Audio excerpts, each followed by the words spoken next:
Earlier today, for almost an hour, both Bills owner Terry Pagula and general manager Brandon Beane fielded questions from the media following the firing of head coach Sean McDermott earlier this week. And on the firing, Pagula acknowledged that it was because of the loss to Denver and had this to say when asked if quarterback Josh Allen had any input. He didn't have any input at all. I didn't talk to Josh about this. I talked to him afterwards, and that conversation will stay private, but he had no input in it.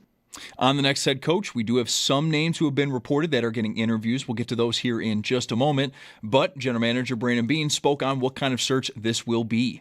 It's 100% an open search. The list is not final, and there is no front runner, old, young, former coach, first-time coach. We're opening every door. We got to find the right guy for this team to help get us over the hump.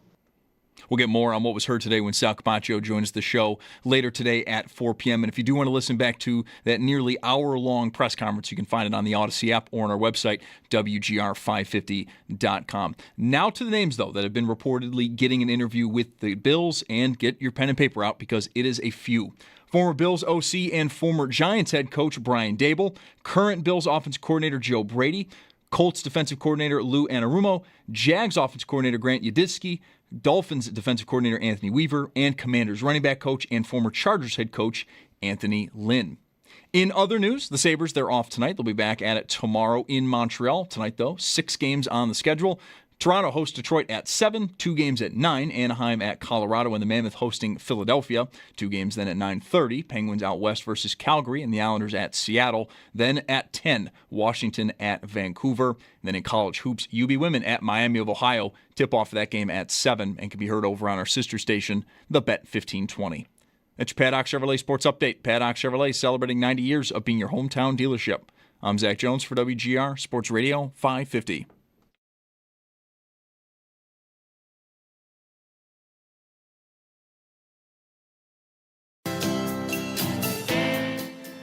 My decision to bring in a new coach was based on the results of our game in Denver. It's Mike Schopp and the Bulldog. I'll address the Keon situation. The coaching staff pushed to draft Keon. I'm not saying Brandon wouldn't have drafted him, but he wasn't his next choice. That was Brandon being a team player.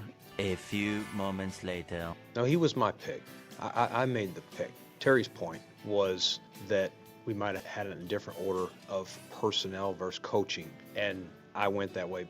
But ultimately, I'm not turning a pick for a player that I don't think we can succeed with. It's Mike Schopp. Keon Coleman is a young player that has been here 2 years, has 2 years left on his deal. It's up to us to continue to work with him and develop him. His issues have not been on the field. They've just been maturity things that he owns. And the Bulldog. It's 100% an open search. We're still sorting through the names. We're vetting names. The list is not final, and it's open process. There is no front runner, old, young, former coach, first-time coach. We're opening every door. We got to find the right guy for this team to help get us over the hump. It's Mike Schopp and the Bulldog. We are focused on bringing a Super Bowl to Buffalo. We have an MVP quarterback in Josh Allen. I'm looking forward to having a successful coaching search. I know this is a desirable job. Our phones are ringing, and we're going to begin that process. On WGR Sports Radio 550. Okay. Hump Day. Mike Schopp and the Bulldog here. Thanks for joining us. This feels like a pretty significant hump. Who doesn't love a significant hump? And now we're off the air permanently, forever, canceled. Bye. That was it. We had one chance. Significant hump and we're done. Writing it down for a fantasy team. Yes, we should. Yes.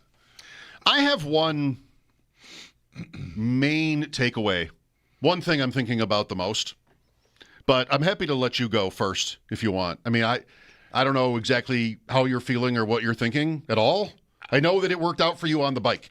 You said yesterday 10 o'clock is the perfect time for me to listen because I'm on the bike and I won't be watching Homeland. I felt like I knew I felt like it was exactly 45 minutes long, maybe 47 minutes long, because it started a little early, I think. because I was shooting for 10 to be on the bike by 10 a.m. and I felt like it just was a minute or two early. Anyway, it ended and I had then time to watch a 45-minute episode of Homeland and was done with my workout at 11:30. Remember the days when Anyway, your time was not necessarily perfectly aligned with everyone else's? Yeah. But now, like, your phone is going to tell you exactly what time it is. Right. There's no like my watch was slow. No, there's no getting that wrong. That doesn't work. I mostly I think we know Pagula offered an explanation for why he hasn't been available to the media that is to be respected. But like generally speaking, I still think I respect that he wanted to be there today, but I think it's best that he don't appear. Because the most awkward thing about the whole thing was, can I interrupt? To me, I'm not inclined to singularly be in disbelief about him making a decision based on how emotional the locker room was. Like that probably isn't great process if that's like solely how you do it, but it's to boil it down to that is to ignore the accumulation of all the previous heartbreaks.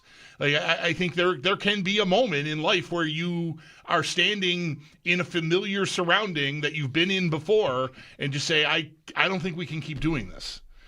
And I think sometimes taking time and stepping back and being pragmatic about it can steer you almost subconsciously to what's most comfortable.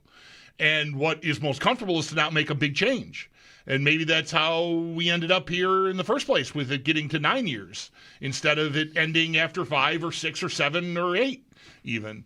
But I just think the complaining about the call, the roster, he doesn't make a lot of sense. And I think he leaves Beane in some tough spots during the course of that media availability. And,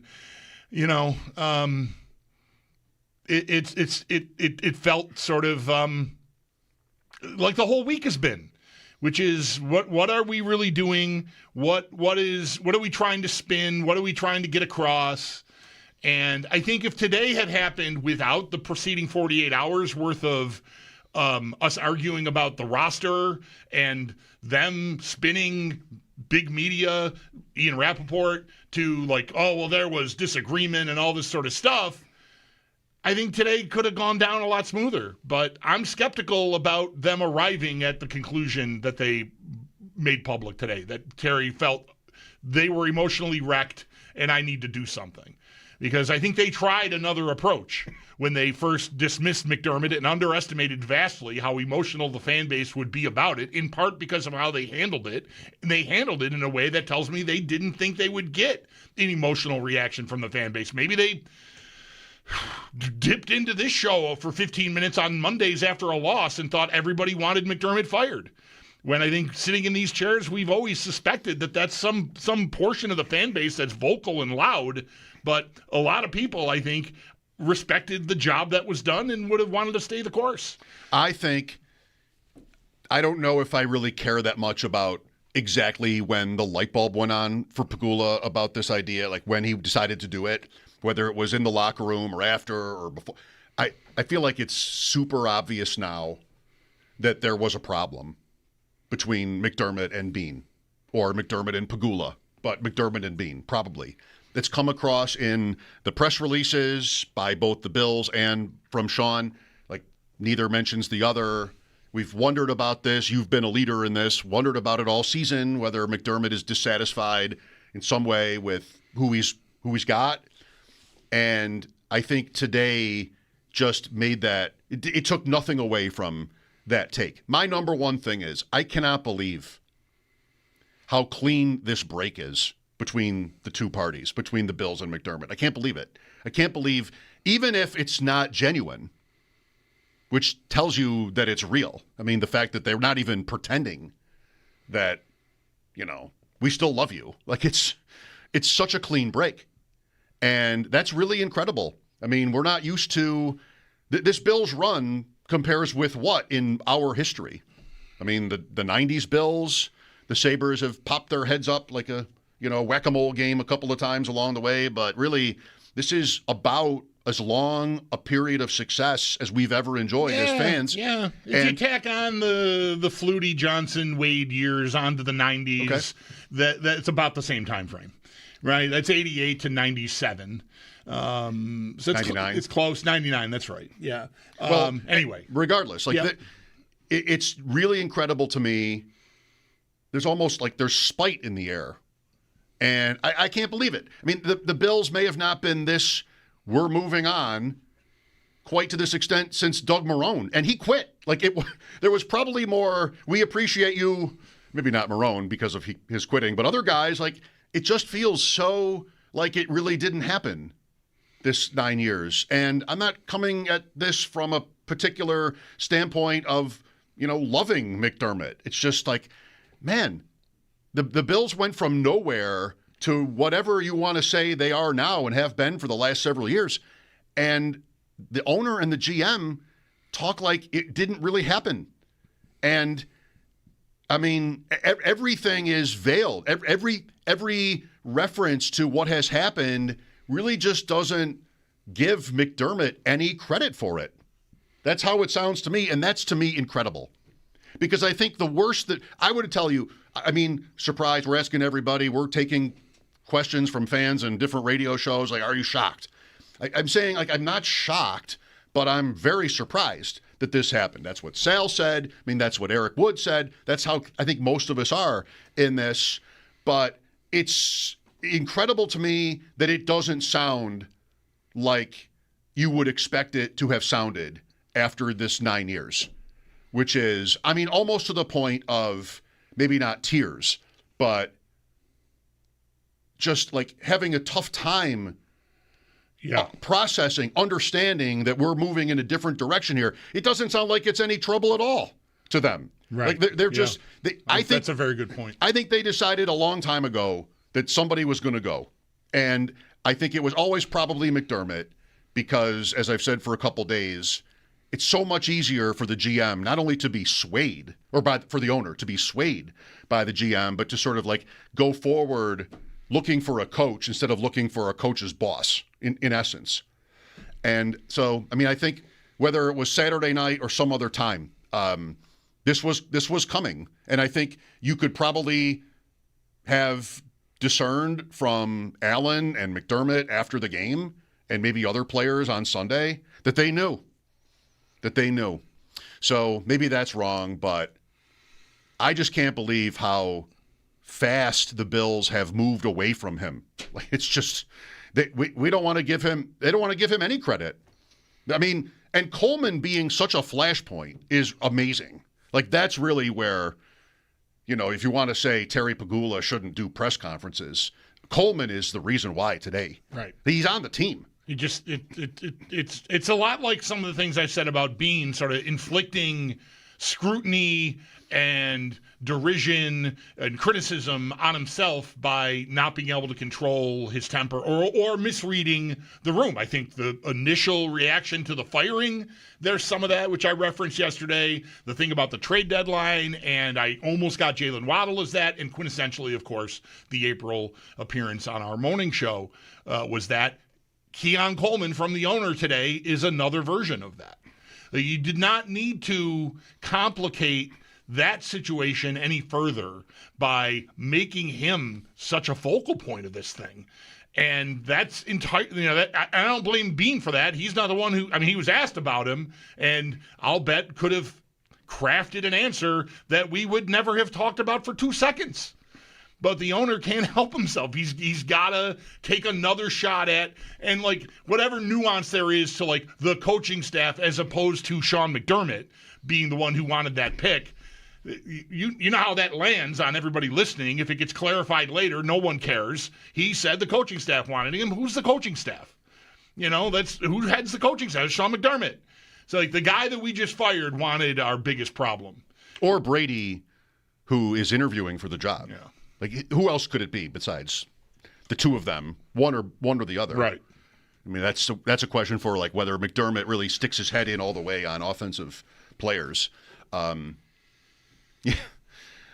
And, you get that little, it's not the headline quote, but you get that little comment from Pagula in the course of that answer on Coleman about how Beane takes the heat. For some reason, he says, what world is Pagula in where he is incredulous to how the general manager of a sports team would get criticized for a draft pick?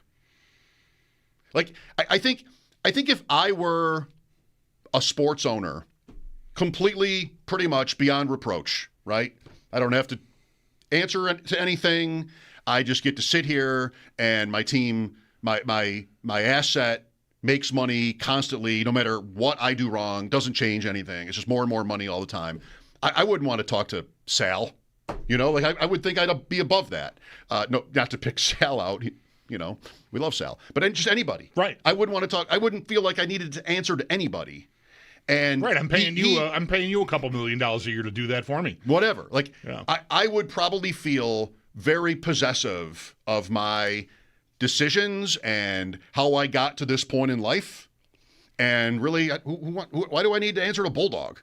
He doesn't exactly sort of forcefully come off that way. But when he says that Beane takes heat for the Keon Coleman pick for some reason, what world is he in? When we met him, when he showed up, he talked about listening to the station all the time. What world could you be in if you're listening to fans talk about the Bills or talk about sports and be miffed at the idea that a general manager would take heat for a draft pick? That's what always happens everywhere. That's what always happens. That's how it works. It doesn't have to always be right or fair. But how could he not possibly understand that the GM, that Beane would take criticism for drafting Coleman? It's a reflection of, I'm here, you're down there, and really maybe any criticism is unfair of me, of us, because you really don't understand how this all works. Right. There was no humility today. None. There was no, with respect to the roster comments and this move and just do they always have to know more than we do? Do they always have to? Pagula can't understand. He doesn't get how Beane would be criticized for drafting Keon Coleman. He doesn't get that. He has to step in, which is embarrassing to Beane. Beane got there later on, that was my draft pick. Yeah. And he can't. As I tweeted this morning, my one tweet about this press conference was Beane can't really talk to you about some of this stuff because Pagula is sitting next to him. He really can't. I'd enjoy a second Brandon, just Beane next time, where he can maybe kind of go, because he's done that mostly really well in his career, I think. He's good conversation, and he's pretty forthcoming most of the time, and even when it burns him, he isn't hiding, but here's Pagula who steps in and says, no, Beane really didn't make that pick. Yeah. And for some reason he gets heat. That's the reason he gets heat, is because you didn't say this until today. And today, voicing it today, there's reason to be skeptical about how true it is. Sure. Because it's very convenient. It's always, the guy that left wanted the guy, right? That's it. Which means what for Coleman now? That's the big question to me. That's why, maybe it's not the biggest deal in the world, but if that's somebody that they still want, like Beane went on to elaborate later, that they still want to count on, that they're hoping to get something out of, you did not need to treat him that way in the public square. He's deserved the criticism he's gotten. The player himself has been warranted, for forcing the team to discipline him as often as they have. So he bears that responsibility, but it did not need to be aired today. He's just catching stray bullets at a news conference about his coach getting fired, and it just is not. Just didn't need to happen. It's unnecessary collateral damage that you set the mine and stepped on it yourself. Who does that? Yeah. That's why, like, my overarching point yesterday and, like, today did not do anything to dissuade it is I feel shook about their leadership because that was on display today, and it was often contradictory and needlessly self-inflicting damage. And that doesn't look like the best place to go get a job right now, I think. I mean, there are certainly things to like about the job, and they'll find a coach, and he'll have qualifications, and then we'll, sit here and like we know that means we can tell if he's going to succeed or not, and of course we'll have no idea till they get to next January. I think today should have been super easy. I've never for 1 minute wanted to be in PR because I know myself, and I know that it would just drive me crazy because I'd have to lie a lot. Like, it's just, I've never aspired to that in the slightest. But if I were, and you had their ears, like, I'm not saying that somebody wouldn't have made this exact effort from the Bills, but it should have been so easy. The proverbial playoff wall, fine, great, makes sense. Yep.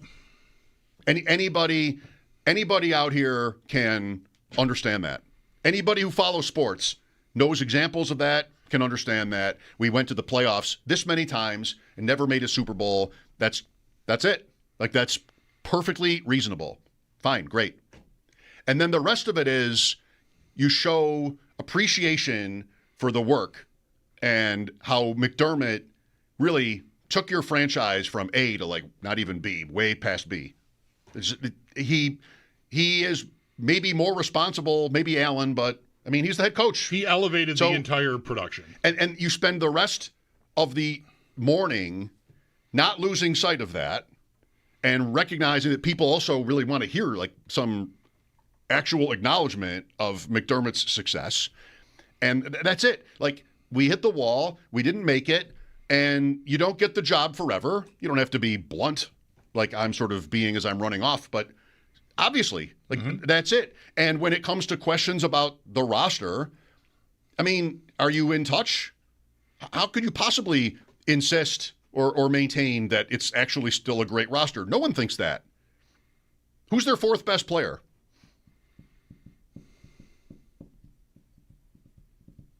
I mean, you could take all day. Who's their fourth best player? I've got Allen, of course. I've got the rushing leader.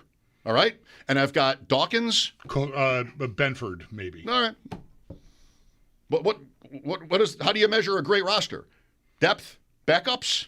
I mean, just, you got to have players. You got to have big name like they did 5 years ago. Right. Yeah. All over the field. Giving Beane credit for their being, it's like he wants to give Beane credit for their being actual, just a physical body to call up from the practice squad to play in games, which should be a credit to your coach that you still managed to win 12 games and get as close as you got and lose on what you think was a bad call in the end, or maybe even a series of them, but whatever. I don't need to split hairs.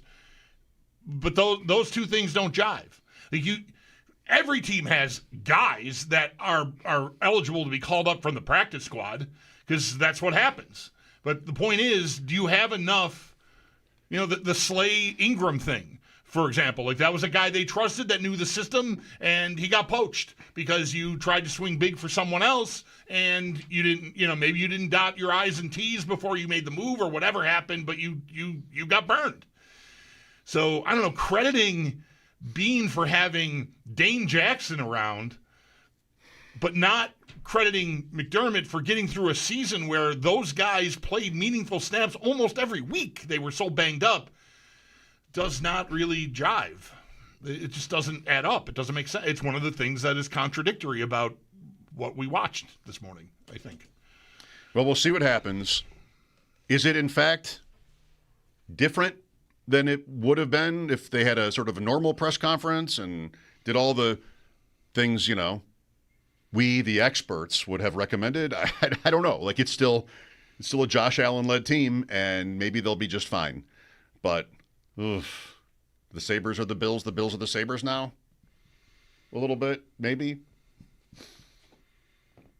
Well, at least Beane, I said this yesterday, and there was a a clip from our show that made the rounds where it maybe didn't sound as clear as I wanted it to sound. Like, Beane is not Kevin Adams. Like, he's been in this job, he's qualified, he's done the job literally for many, many years running here. But the ownership piece that you worry about all the time with the Sabres sort of peaked up today and reminded you, McDermott kind of shielded us from that largely. Yeah. It was he and Beane that were going to conduct these things, and Pagula was not really ever heard from. And again, there are respectable reasons for that, but all the better.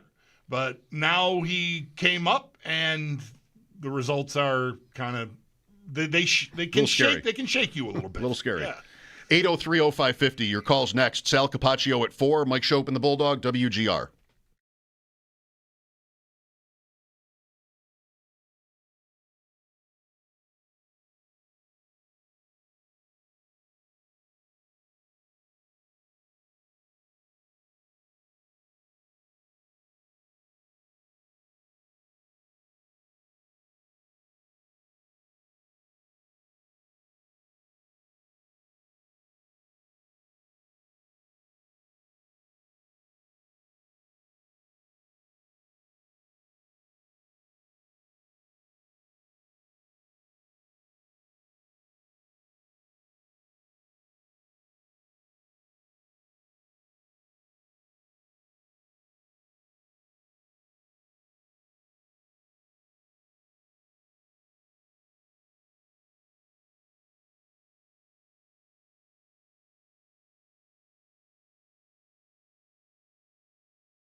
This feels like a pretty significant hump.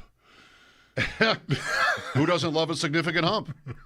And now we're off the air permanently, forever, canceled. Bye. That was it. We had one chance. Significant hump and we're done. Writing it down for a fantasy team. Yes, we should. Yes. I have one main takeaway. One thing I'm thinking about the most. But I'm happy to let you go first if you want. I mean, I don't know exactly how you're feeling or what you're thinking at all. I know that it worked out for you on the bike. You said yesterday 10 o'clock is the perfect time for me to listen because I'm on the bike and I won't be watching Homeland. I felt like I felt like it was exactly 45 minutes long, maybe 47 minutes long, because it started a little early, I think. Because I was shooting for 10 to be on the bike by 10 a.m. and I felt like it just was a minute or two early. Anyway, it ended and I had then time to watch a 45-minute episode of Homeland and was done with my workout at 11:30. Remember the days when your time was not necessarily perfectly aligned with everyone else's? Yeah. But now, like, your phone is going to tell you exactly what time it is. Right. There's no like my watch was slow. No, there's no getting that wrong. That doesn't work. I mostly. I think we know Pagula offered an explanation for why he hasn't been available to the media that is to be respected. But, like, generally speaking, I still think I respect that he wanted to be there today, but I think it's best that he don't appear. Because the most awkward thing about the whole thing was, can I interrupt? To me. I'm not inclined to singularly be in disbelief about him making a decision based on how emotional the locker room was. Like, it probably isn't great process if that's like solely how you do it, but to boil it down to that is to ignore the accumulation of all the previous heartbreaks. Like, I think there can be a moment in life where you are standing in a familiar surrounding that you've been in before and just say, I don't think we can keep doing this. And I think sometimes taking time and stepping back and being pragmatic about it can steer you almost subconsciously to what's most comfortable. And what is most comfortable is to not make a big change.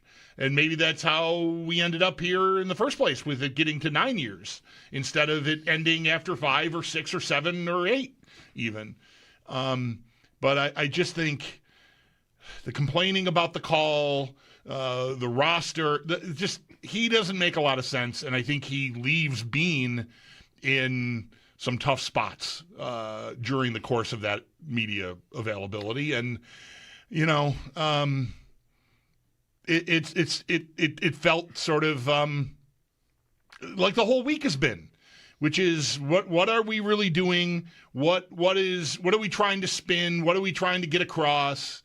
And I think if today had happened without the preceding 48 hours worth of us arguing about the roster and them spinning big media, Ian Rappaport, to like, oh, well, there was disagreement and all this sort of stuff, I think today could have gone down a lot smoother. But I'm skeptical about them arriving at the conclusion that they made public today, that Terry felt they were emotionally wrecked and I need to do something. Because I think they tried another approach when they first dismissed McDermott and underestimated vastly how emotional the fan base would be about it, in part because of how they handled it. And they handled it in a way that tells me they didn't think they would get an emotional reaction from the fan base. Maybe they dipped into this show for 15 minutes on Mondays after a loss and thought everybody wanted McDermott. You see teams in the league, they have a great year, a good year, and the next year the success doesn't continue. You don't get in the playoffs 7 straight years in this National Football League. You don't get there without having talent and a great organization. And Brandon and his staff have brought in regularly players that, look at the injuries we had this year. We're down guys on the practice squad contributing in big games. You don't do that without talent in the front office. Terry Pagula today. Again, like not even a nod toward coaching. Not even mentioned. Don't even have to mean it. Just so conspicuously absent. Mike Schopp and the Bulldog here at 803-0550. We'll talk to Sal at 4. Be looking forward to hearing from fans all day. I do feel like that is a clue that they thought they could work one angle when this happened, that the fan base wouldn't be so emotional about it, and they could discredit. They could complain about McDermott having complained about the roster and have that, and if that holds, then great. But it didn't. It got blown apart by Monday night. It was like, that stuff was 10 minutes old, and fans were poking holes in it and going, what are you talking about? And so that makes me skeptical about I saw the emotion, and that's why I did this. I feel like him making that point, the roster is so good, is a tell that it bothered him that McDermott didn't agree. And that this was something that was, working, it was being thought about long before he stepped in the locker room on Saturday night. Yeah, me too. I agree. Here's Neil with us. Hi, Neil. Guys, thanks for taking my call. I appreciate it. You're welcome. If you're a fan of the Dumb and Dumber franchise of movies, you can rest assured that the sequel to that movie has been made. Because what we saw today in this press conference was an absolute masterclass of a disaster class in absolute nonsense. And the irony of the whole thing here, and I don't know who said it first between you two, all they had to do was simply say, Sean McDermott deserved to, we fired Sean McDermott and we're going in a different direction. And the majority of the Buffalo Bills fan base would have accepted it. We would have moved on. We would have waited for the coach to be hired, and then we'd have our discussion about that. Well, you'd still want there to be some explanation beyond just that this has happened. You wouldn't even have to have a press conference if all you were going to say is, yeah, we did it. But okay. Thanks, Neil. There is a Dumb and Dumber sequel, by the way, already. Dumb and Dumber 2, T.O. And Jeremy wasn't Dumber and Dumber? Dumb and Dumber 2, but T.O. Dumb and Dumber. And Jeremy is your guy on Dumb and Dumber because we had a movie draft once, and he picked it first. Okay. Like the number one all time. Didn't he? I don't remember. I respect and love Jeremy deeply, and I would hope that wasn't the case. So I blacked it out. I don't know. It's many years ago. Maybe he has a different opinion. Bill is next. Hi, Bill. Hey, guys, a little bit more of a rant here than anything.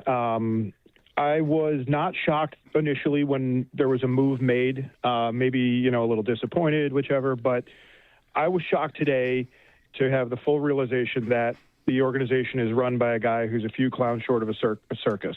And when I say that, I mean, how do we have this many days to prepare for this press conference? And that is what we put out there. We have an organization that has kind of always looked like it was kind of high class, since McDermott had been around. We had a clear mission. We were pretty strong communicators on things. And we come out today and we throw the guy or whoever it was on the coaching staff right under the bus with Keon Coleman. We essentially admit that the general manager didn't know that he was going to make this decision. So now the general manager has to scramble and find a new coach. And then we admit that the players couldn't have even, received a heads up that the coach that had been there for 9 years was going to be fired. This wasn't the Jets. This wasn't a team that won 2 games and the owner decided they needed to move on to a new direction. This was a team that always talked about what a family they were, how close the locker room was, and that is what we did. I mean, my goodness, guys, I'm sorry for the rant. I appreciate you taking my call, and I hope you guys have a great rest of your day. Thanks, Bill. Yeah, okay, fair. I mean, I don't know if there's any uncertainty come Sunday afternoon about whether this is going to happen, because there could be. It's a big call, and if it does indeed get to Monday, then I'm not sure how you go about making sure everybody knows before the world knows, before Adam Schefter tells the world. So I didn't think of that as necessarily egregious, but instead, if Terry knew Saturday night, Sunday, like that's it. Yeah. I mean, coaches get fired before they leave the stadium after their last game in the NFL sometimes. So that way you could have been able to tell everybody together. Yeah, right. And, maybe you don't want to do it that quickly because you don't want to appear as though you were being emotional or rash and, rushing such an important decision. But the owner ostensibly told you today that that's exactly what he did. I never wavered. He said that when pressed about what was it like from Saturday night to when Monday morning when it became known that this was happening. And he said he never wavered. So, I mean, I maybe he gave himself time to potentially waver, but didn't. I don't know. But I don't know. I feel like I can defend at least him reacting to the locker room like he did. Like, I don't think that's I think I'll bet he probably had some thought about that every time he walked into that locker room. Like, are we okay here? And it reminds me a little bit of how you sounded at the end of last year. Like, I can't do this again. Maybe Pagula thought, I can't do this again. For whatever reason, whether it's a blown officiating call or whatever it is. Like, if we're 3 points short in a playoff game again with this quarterback and it's, so close and the margins are so slim, I just can't run it back again. I don't think that's indefensible, but I think it's fine. The way they got there has just been, again, needlessly damaging, I think, to the organization. Here's Joe next. Hi, Joe. Hi, guys. Thanks for everything you do for the fans. Appreciate it. That's nice of you to say. Quick 2-part question. If you know, did Terry Pegula and or Brandon Beane go to Joe Brady and say, we fired Sean. Do you want to be considered for the job? Or did it happen the other way around? I don't know. What do you mean by the other way around? Like that Brady said, let me interview for the job? yes, would he have gone to them and said, look, I know Sean's gone. Would you consider me for the job? Maybe. I'm not sure. Okay. So it does follow, though. He's going to be interviewed. It follows that Brady feels he can do a better job than Sean McDermott did. Not necessarily. Wondered what. Well, if you're taking the interview, I assume you're not going to say, I don't think I can do better. But is everybody necessarily then who's taking an interview thinking, like, I can do better than Sean? Like, would that necessarily be true? So. I hope so. Maybe. Well, I just wondered how you guys felt about that. If he feels, if you think he'll do better than Sean did, if he gets the job, obviously. What's better? I mean, McDermott won 2 out of 3 games for 9 years. That's like elite. So I don't have to think I could do why would somebody have to assume they would do better than the last guy in any job interview? You know, you'd like to think you do well. I'd like to have this job, but they wouldn't necessarily have to think I have to be better than the previous guy. It's like it always bothers me on reality shows, Bulldog. I know you're watching Homeland, but maybe you've watched some reality shows over the years, and they always ask the contestants, why do you deserve to win? And I hate that question. Because who told you that I think I deserve to win? I don't know that I deserve to win. I'm just doing my best here. I'm here. I'm competing. When did I say I'm better than everybody else up here? I didn't say that. I don't know. I hate that question on reality shows. Yeah. Like the Traitors. But that's not a question. The Traitors is above this. It depends how do you want to define, and how do you think they're going to define better? I think they're going to define better by winning more games in January and February, like getting to the Super Bowl and winning one is better. But is better getting the 1 seed? Is better, what's better? Anybody who takes this job, Joe Brady or whomever else out there, Grant Udinski is going to get to know the Jacksonville offensive coordinator wonderkind here, 30-year-old Grant Udinski, is going to know the pressure is going to be to get farther than. So you're going to have to do better than McDermott, but I don't know that you have to walk in the door like you got the sheriff outfit on, like I'm going to do better than Sean McDermott. Check your ego a little bit. Like the margins are slim. You might be a better coach. You might be better at everything, and still get a lousier result. It's football. The thing you do, whether it's through your agent or Brady's been there for years. Maybe he would just already have the relationships. Is you want to be sensitive to how little time has passed, but you either send a message or make a call that says, "When the time comes, I would like to be considered." That's it. No necessary suppositions on how well he thinks he would do. Just like, I would like this job. I took a job in Rochester, and I found out on a certain morning that it was open. And I made a phone call. And the message I left was, hey, I'm sorry if I don't want to seem insensitive. This is pretty soon. I just want you to know I would be interested. Bye. That's all you do. Matthew is next. Hi, Matthew. Hey, thank you for taking my call. Sure. I just want to say, first off, to the Buffalo media, thank you so much for asking direct, pointed questions, especially to Terry, because I think that's what we all wanted. But the entire time I was listening to the presser, a quote came to mind, and that quote was, better to let someone think that you're a fool than to speak and remove all doubt. Every time Terry said something, I just couldn't get, around thinking, is this guy here? Is he present? And does he even understand? It just seemed like he was completely in a different, universe. But there's a couple things I wanted to point out. In his intro, he started out by saying how much emotion he felt in the locker room. And one question I'd want to ask Terry directly is, what do you think a good organization is? Is it just draft, or is it draft and develop? And who do you think does that developing? Because you look at our roster, our starting cornerback is a 6th-round pick. How do you think that he got there? Just because he was a good draft pick? No, certainly there's coaching that goes into this. So to say that we have this championship roster and to completely neglect that coaching has anything to do with it is completely crazy. Second off, I actually felt very embarrassed for Brandon Beane when Terry stepped in on the Keon thing, and I'll tell you why. The entire time we're looking at Brandon Beane, he's this guy that Terry is paying to make these draft picks, make these tough decisions. He's the guy responsible. And Terry essentially jumped in and completely undermined that and said, you know what? when a pick is made, it could be Brandon Beane, it could not be. We don't know. The coaching staff really wanted this player, and then Brandon Beane was just a nice guy and let him pick him.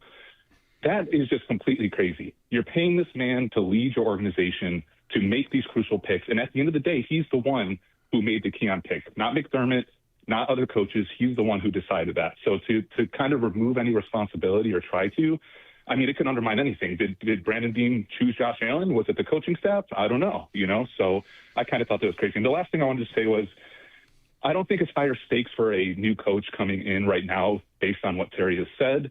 I think that it is higher stakes, though, for the goodwill of Bills Mafia, of the fans. We don't forget the Sabres debacle, right? And for years, we have always said, thank goodness they got McDermott and Beane, because they provided stability. And everywhere else along the Sabres organization, we saw Terry Pagula with his hand in everything, and we just saw instability, decisions that didn't make sense, all these things. And so all I can say is, for the goodwill of the fans, they better get this next coach right, because if Terry seemingly made this decision just based on emotion and a split-second decision, nothing else, he's got a lot of questions to answer, and more importantly, a lot of goodwill lost with the fans. Okay, thank you. I doubt very much this was a whimsical decision. However it was put. I mean, come on. The proverbial playoff wall is a reasonable takeaway. It just could have ended there, and with a lot more grace and humility, today's okay. It's just so weird. No credit at all seemingly given to McDermott and his staff, and it's just kind of obvious that something went wrong there. So, I don't know. Pagula's always at these things really incredulous to how it could have been reported. Certain things are reported certain ways. You think so? Maybe it's perfectly obvious what happened. Anyway, Sal coming up at 4. Mike Schopp and the Bulldog, WGR.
Welcome back. Sal coming up at 4. His perspective on the press conference today. And we do have 6 names. I think are official names, or is that not the word? Like a reported candidates. Yeah, I don't think the bill. Sometimes teams will put out lists, or they'll even confirm, like, we just completed an interview with so and so. But I've not seen anything from the Bills saying these are our candidates. Mostly, we've compiled various, big shot reporters between, you know the names. Jordan Schultz was one of them. I saw. Oh. Maybe he might have been the one that had Udinsky. Anyway. Either way, I don't think there's anything official, but there's a lot of reported names. Insider bingo would be fun. Yeah. I'm not sure there are enough names for a bingo card, but I'd enjoy it. Alex is next. Hi, Alex. Go ahead. Hey, how you doing? Okay. I wanted to get your perspective on what you think the ramifications would be for anybody in free agency that essentially just watched or listened to, a head coach and an owner, in not so many words, badmouth a wide receiver in Keon Coleman. Yeah. Yeah, I mean, that's interesting, right? That's the problem with that. Yeah, not great.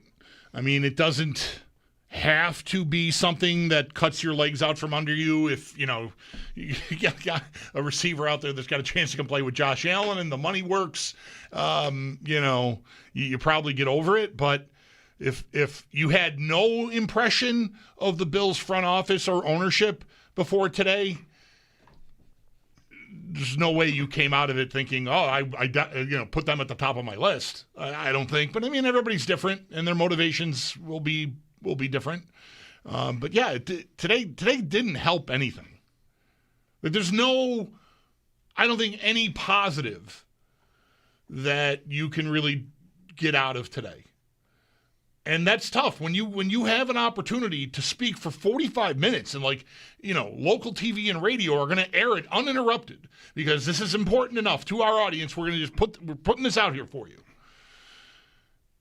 You should be able to gain something from that. You should be able to use it to, just advance your cause, whatever it is, whether it's a sports team or not. And they managed to not do that, I think, today, which is, it doesn't have to be so damaging that we're still talking about it months from now, but it just didn't help anything. I'm not sure how we're going to really know, to the caller's question, what this means out there to players, even to Coleman. I mean, Coleman's free to speak. He might not be pleased, but I think it's mostly going to be more, again, our subjective opinion about whoever they sign or whatever they do in the draft, those kinds of things. And we're not going to know who they couldn't get if somebody decided to cross the Bills off their list because of anything that was said. I mean, I don't know if that's even, it seems like a lot to do, but, people are asking, this caller is asking, did today make their lives harder? And maybe, it depends on the person, but I'm not sure we're ever going to really find out. This could be coaching candidates too, I suppose. Mm-hmm. Yeah. Did, like Mina Kimes said, this is why the Bills weren't, to her, the number one landing spot for a coach. Because, this is what you get from Terry Pagula. This is what you get. In my words, listening to her talk, you heard the clip too. Yep. This is why. This is why I didn't put him on top. Sal Capaccio next. Mike Schopp and the Bulldog, WGR.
For almost an hour today, both owner Terry Pagula and general manager Brandon Beane fielded questions following the firing of now former Bills head coach Sean McDermott. And on that firing, Pagula did acknowledge that it was in part due to the latest loss to Denver, but also the more recent playoff losses over the past few seasons. And when asked if quarterback Josh Allen had any input on the firing, Pagula had this to say.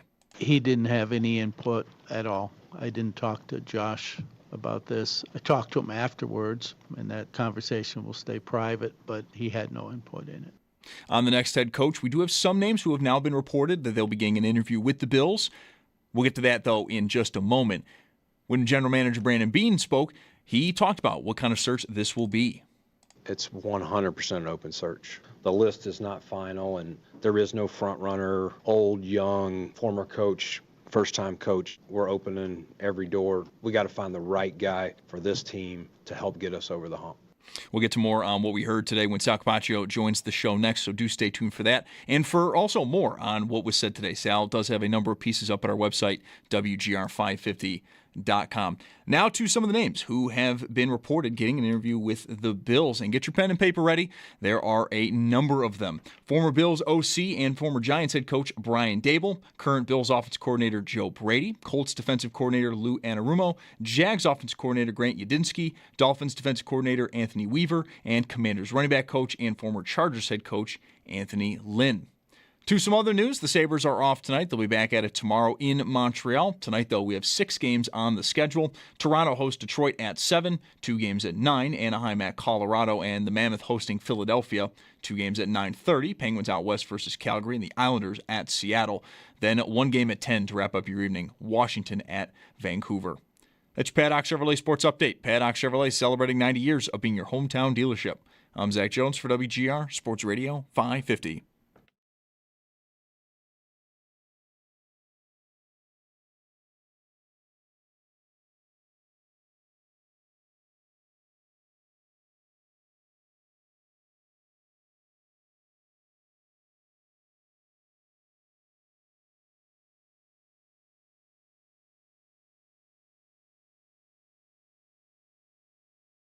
Former Bills coach Anthony Lynn, by the way, interim coach after Rex Ryan. He's the last coach before McDermott to coach a game for the Bills, Anthony Lynn. His name is back on the list. This is not the best place to start with Sal, but because you mentioned him and I'm thinking about this, maybe Sal can help me fill it out, because you say his name, and that was, he took over for Rex. And wasn't there a day, like in the run-up to that last game of the year, where he had to answer questions about the organization that should have been handled by Doug Whaley? But I just remember being really hot about someone who was new in the job standing there fielding questions about something they probably had nothing to do with. It was something that dealt with Tyrod Taylor not playing because of a bonus, and they started Cardale Jones. Right.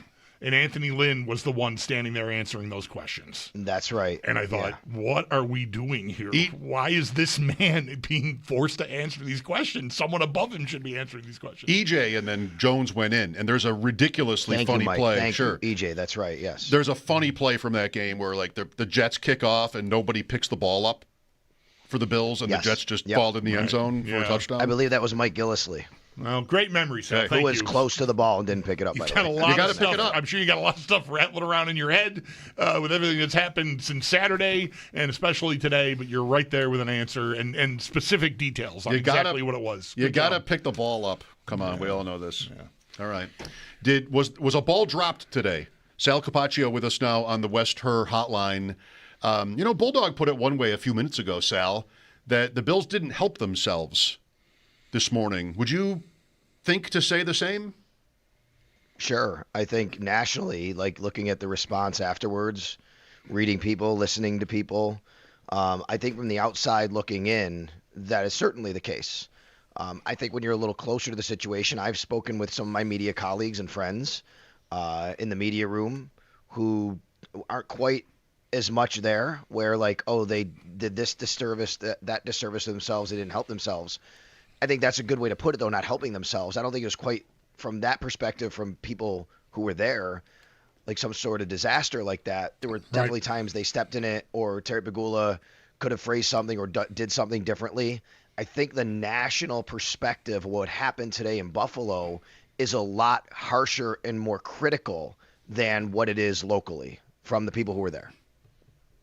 Interesting. Well, the, if you will, signature moment might have been Beane stepping in, or rather, Pagula stepping in to a question put to Beane about Keon Coleman. Sal, I mean, this to me was unbelievable. And when we talk about the press conference in terms of whether the Bills helped themselves at all, how did this particular move by Pagula help anyone? Start with whether it's Beane or Coleman or whoever else. It's one of the storylines of the press conference, no doubt about it. Like, if you had to rank, there's a lot of things you could put. Like, what is the number one thing, that was said or the takeaway? And I think the Keon Coleman stuff is right up there, and that's unfortunate because who knew we were going to a press conference and coming out with a Keon Coleman storyline, right? I mean, like, that's not what this was supposed to be about. This was supposed to be about what happened with the head coach, why he was fired, and what you're doing moving forward, a new structure in the organization, who you're going to be hiring, all of that kind of stuff. And then, as the kids like to say, Keon Coleman caught some strays, right? I mean, like, that's what happened here. But it wasn't just a stray. It was like said out loud poignantly, right? Bam, Keon Coleman. And Terry Pegula said that Brandon Beane, what he said was the coaching staff pushed for Keon. That's what he said. He wasn't Brandon Beane's next choice. Right. Correct. And later in a follow-up, by the way, I believe John Morrow had it from the AP, where Terry had said to them that, and either him or the AP in general, whatever, had said to him, that it wasn't necessarily Sean McDermott either. It wasn't specifically meaning Sean McDermott, just the coaching staff. So my big takeaway, and this is all part of it, right? What do you take away? Each person has something they bring away from the press conference that says this is what was important to them. I came away today thinking it was very, very important to the Bills to make sure we all knew as media and fans that Brandon Beane didn't just hand Sean McDermott a roster and say, go coach them, and he picks all the players and makes all the decisions and says, go coach. It was, I think, made clearly obvious intentionally that the Bills wanted everybody to know that Sean McDermott and his coaching staff had and have always had influence over the roster. It doesn't mean they're making the decision or Brandon Beane's making the decision, that it's a collective effort. Like, there was a lot of talk about that today that I felt was intentional talk. I agree. And my thought is, well, we knew that. I mean, right. They've advertised that for years. It's been part of the success story of the Bills. They literally share videos from the draft room where they're talking to each other. Like, it's just not news at all. It's just an example of how I think very often Pagula misses the mark. Like, that's not something that really needed to be stressed. In fact, if I may, Mike. Go ahead. I would say this, though. I think there's been a lot of question about that over the last, especially week, but really going back maybe the last several months, the trade deadline, right? I think there is a perception out there, and if the Bills feel there's a perception, I don't think they're wrong about this, that there's a perception of Brandon Beane has this roster and Sean McDermott coaches it, and there's this friction because McDermott doesn't think that he gave him a good enough roster. So today was a day to say, wait a minute, we all kind of share in the building of the roster here, right? So you're right. Like, they could put out all the videos they want, and that's happened over the years. There's no doubt about it. But I think there's this clear perception amongst the fan base that is not necessarily how it works. Very well. My big takeaway, and today is a part of it, it's not all of it. Sal, I can't believe how clean this break is. And I don't mean clean in like a friendly way, but it's almost like they continue to allude to McDermott as somebody that could have just been anybody here for any period of time and won any number of games or lost any number of games. Like, there's really no particular acknowledgement of how well this went for the better part of the last 9 years. I can't believe it. Like, there was such almost maybe, you say intentional, I agree, almost maybe a strained effort to leave coaching out of any explanation for their success. There's one clip from Pagula where he does that about the players, and he's talking about the practice squad and different things. And there's literally no mention of any role that coaching would have played in that process. To me, this is not just a guy who was here for 2 years and went 10-20 or something. And to me, that's how it sounds like they're talking about it. Right. I mean, when Terry opens up the press conference, he rattles off the numbers, right? And we all know what I'm talking about. And he says, what are these numbers? And the numbers are representative of the seeding. The first thing he gets to is you don't have a good enough roster. You have to have a really good roster to do that. He doesn't say you have to have a really good roster and really good coaching, right? Nothing like that. It's you have to have a good roster.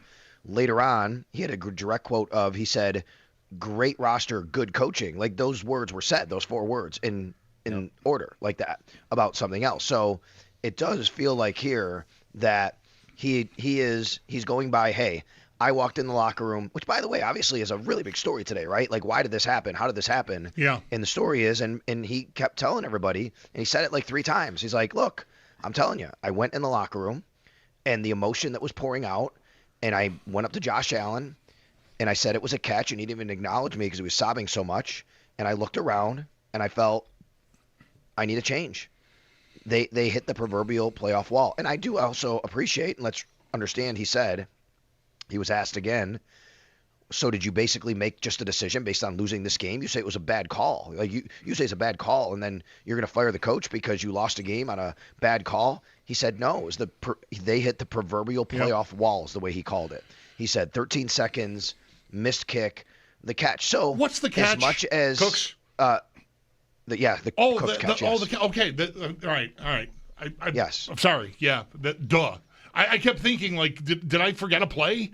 Yeah, it was the one from Saturday. The one that wasn't called for the catch. So he, so from that regard, I at least I want to take away and appreciate the fact that he's saying, look, I know I'm saying I did it that day. Like I didn't. He said he didn't have any thoughts of firing Sean McDermott. That's what he said up until then. He did it that day, but he also wants to let you know it wasn't a snap judgment. He looked and said, okay, we've done this every year. Right. We can't keep doing this. We need to make a change. Yeah. There's so much to unpack. Like to Mike's point about how it just seems like there was no nod to McDermott. Like, I didn't need there to be a wake. I mean, they didn't win. And they won 5 division titles in a row, which deserves more than what we've heard and seen, for sure. I think they vastly underestimated all week from the drop of this announcement sale, from the first, for the thing they sent out, the press release they sent out, just how emotional the attachment much of the fan base would have to McDermott, and I think they're still trying to sort of find their footing here. So they just haven't been able to find, to me, the right amount of, I don't. Sorrow is a little too strong, but we all did the best thing. We did the best we could. We didn't want it to come to this, but it came to this. I think that describing the emotional wreckage in that locker room is and reacting to it is a fine explanation. But you should have started there instead of this stuff that got leaked out on Monday night about McDermott pushing back about the roster and all this other stuff that just muddied the water. And I feel like they tried to spin one narrative, and when it didn't work, came back to, I did it because of this. And I don't know. It just makes me worry about decision-making and optics and their ability to navigate things cleanly, without McDermott sort of in the front of it all. He did say he didn't know where that report came from or why it was out there. Yep. He said they meet all the time, right? So we don't know the exact details of if they're going to meet all the time. Maybe there was something that went on in that meeting or in those meetings or whatever that got you there. He did kind of refute and push back against that specific report that, there was a meeting 5 weeks ago and McDermott, said he wasn't pleased with the roster. So anyway, that being said, one of the reasons, obviously we go into this press conference and people want to know, okay, well, you fired the coach, but you also gave the GM a promotion, right? How did that happen? And why did that happen?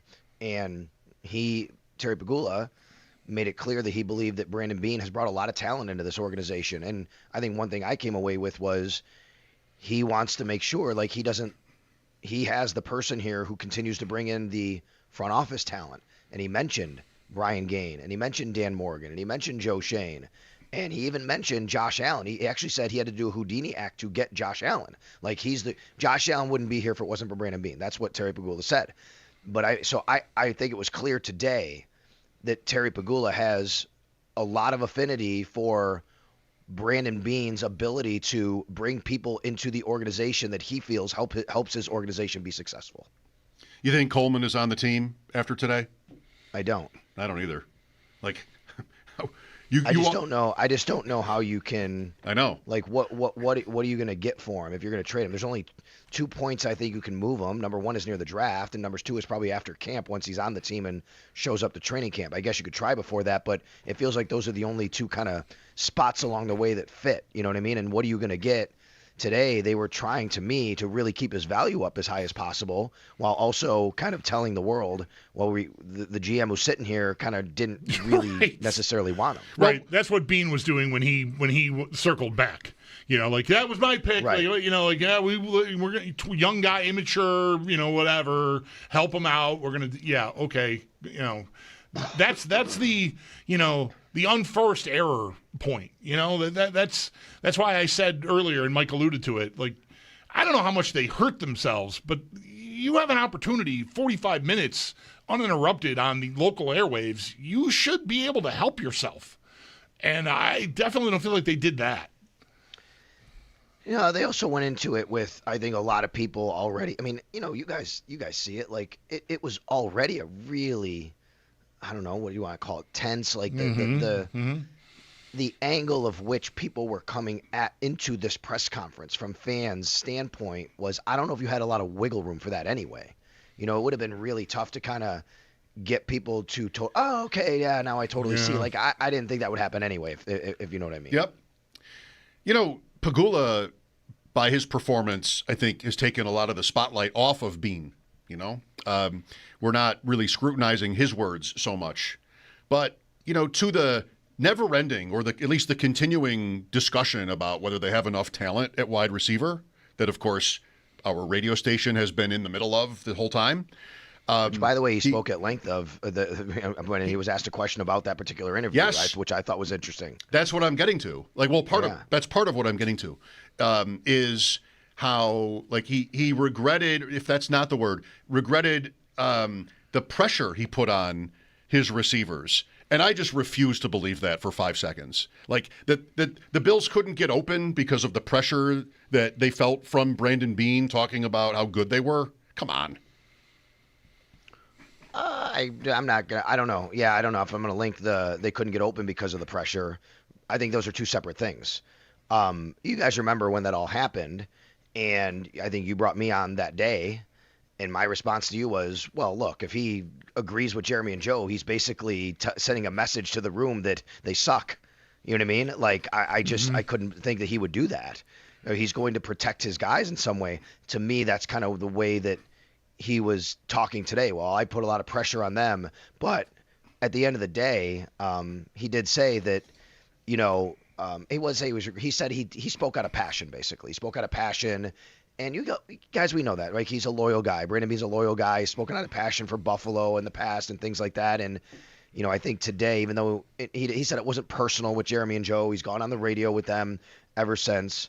But yeah, I thought it was interesting, Mike. You're right. I mean, like, the pressure he put on them, that's an interesting word. I don't know if they're related, though, the pressure he put on them versus them, you know, not performing and getting open as the season went on. No, the point is, like, the whole point was lack of talent. And, you know, he thought maybe by saying what he said that he put the spotlight on those guys more. Yeah. And I got what you're saying. Yeah. Come on. Yeah, I mean, right. Come on. I wish I could get away with anytime I lose my temper, that's just because I care. You know, like when Dorsey slammed that iPad or whatever it is in Miami, yeah. And, you know, fans are sometimes like, oh, he just cares. You know, it must be nice to be able to get away with anything just because, you know, oh, you're passionate. Good for you. Good for you not being able to control yourself. The numbers thing, Sal, you reminded me of that. 5-3-2-2-3-6. Like, what is happening? I thought that was going to lead to a point of we should have achieved a 1 seed somewhere in there. But instead it was how good we were. Right. Yeah, and like whoever has put the Bills last years in that kind of framework, just the numbers of the seeding. Like, if I had been in the room, I'd be like, I don't know what that means. I mean, I know what's happened for 6 years, right, but I didn't know that was going to be, you know, Powerball or something, whatever. Just kind of weird, but all right. Well, now it's on to candidates, Sal. Yeah. We've got names. We talked about Anthony Lynn here at the top, just how he was here before. Brady, Dable, Anthony Weaver, Lou Anarumo, Grant Udinsky. Any thoughts on this list?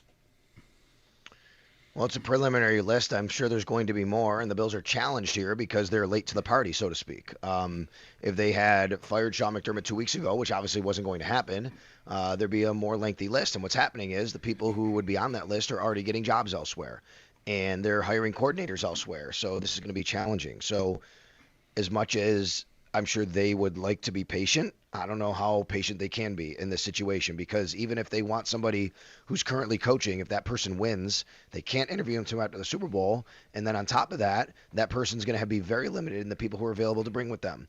As far as the list itself, 4 of the 6 candidates that we know of that they've requested interviews with have ties to the Bills organization, but not all of them to Brandon Beane. Obviously, Brian Dable has been here.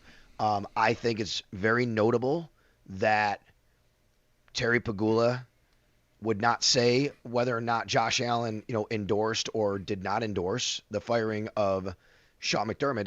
It sounds like he found out afterwards, by the way, that he wasn't consulted on it, but that he also said, and I think it's notable, Josh Allen will be a part of the team that's going to be, a part of finding the next head coach, meaning he's going to be in on the conversation, consulted, whatever word you want to use. Yeah. And to me, that leads me right to a guy like Brian Dable immediately. Doesn't have to be him, but obviously they have a relationship. They know each other very well. Josh was excellent in the 2 years that Brian was, offensive coordinator here in Buffalo. That said, I find it interesting. There's a couple of names from the defensive side as well. I don't think the Bills should limit themselves to just trying to find an offensive guy, but I think at the end of the day, they probably will find an offensive guy. Yeah. The clock is going to be ticking on Dable. Here's where the timing of not being able to talk to the Denver or Seattle guys or the Rams guys or Patriots guys, if there's any there, that they're interested in until those teams lose here starting Sunday. Because some of those people, I think Kubiak interviewed already with Baltimore or somewhere during the bye week. So there was, if the Bills were prepared to do anything then, of course, they weren't. But the reason I make the point about if you got to wait for that guy, there's the timing, of course, Sal, like you're saying, of what kind of assistant pool will there be by then, and that can get tough. Dayball, Diana Rossini reports that Dayball is, going to interview here, but Philadelphia is waiting on him. And so Dayball might be like, if you want me, you better move because, I got to get settled. And Philadelphia, the clock is ticking on them. They want me as their OC, and that's a great opportunity with a team that's a, perennial playoff Super Bowl contender every year. I can't wait that I'm going to lose out to Clint Kubiak in 2 weeks. That makes the machinations of this challenging. Yeah, and listen, the Eagles or any team, the Eagles, the Eagles, right? Offensive coordinator, Eagles. The Eagles or any team do not have to wait on the Bills, and I don't think they would care what the Bills think. You know what I mean? So they, from their perspective too, those teams have to get a move on and what they want to do. Right. So as much as you're right, Brian Dable, for example, would have to go and want to go to Philly and go, look, I really want the Bills job. Let's see how that plays out. The teams that are hiring these guys, all they have to do is go, no, you need to give us the decision by Friday morning because we need to make a decision and put our staff together, and we're not waiting on the Buffalo Bills. We have no responsibility for that. Right, that's the point. Interesting. Okay, thank you, Sal. Feel better. Thanks, guys. Yeah, a little under the weather here, but that's okay. We will, and then I'll be in tomorrow and back on the Extra Point Show for people who want to obviously react, and if anything happens between now and then, we'll be talking about it. Okay. Sounds good, Sal. Thank you again. Sal Capaccio on the Westher Hotline. His appearances are brought to you by New York's only outlet liquor. When you need to stock up, it's the place to buy a case. What's your outlet? You seem to keep forgetting that Doug Marrone is on the New England staff. Yeah, I do. By the way. I do. Offensive line coach. Selectively, I'm forgetting If there's that. anybody from New England, he was a guy made the AFC Championship. McDermott didn't do better than that. 15 years in a row, either the Patriots or the Chiefs are in the AFC Championship. Yeah. Yuck. Yeah. Thanks for that. How did we not just get one exception to that in a year where it was so wide open? I know. Right? But it's the New England, Denver? New England being back is what the problem is. Yeah. Ugh, just not interested really at all. Maybe by Sunday. 803-0550 for your calls. We'll get back to that after the update. Mike Schopp and the Bulldog, WGR.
think sitting in these chairs, we've always suspected that that's some portion of the fan base that's vocal and loud, but a lot of people, I think, respected the job that was done and would have wanted to stay the course. I don't know if I really care that much about exactly when the light bulb went on for Pagula about this idea, like when he decided to do it, whether it was in the locker room or after or before. I feel like it's super obvious now that there was a problem between McDermott and Beane, or McDermott and Pagula, but McDermott and Beane, probably.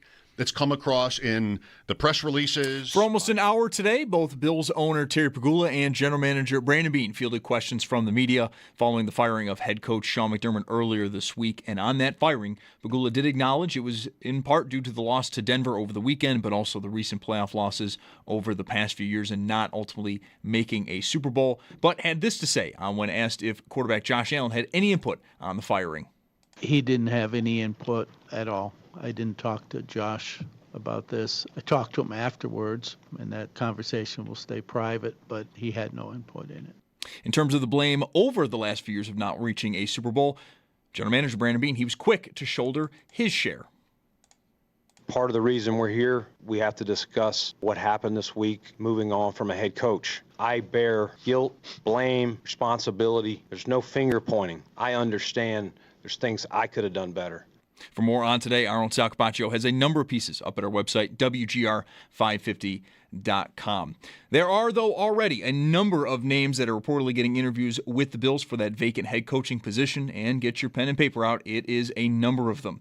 Former Bills OC and former Giants head coach Brian Dable, current Bills offensive coordinator Joe Brady, Colts defensive coordinator Lou Anarumo, Jags offensive coordinator Grant Udinski, Dolphins defensive coordinator Anthony Weaver, and Commanders running back coach and former Chargers head coach, along with former Bills offensive coordinator and interim coach Anthony Lynn.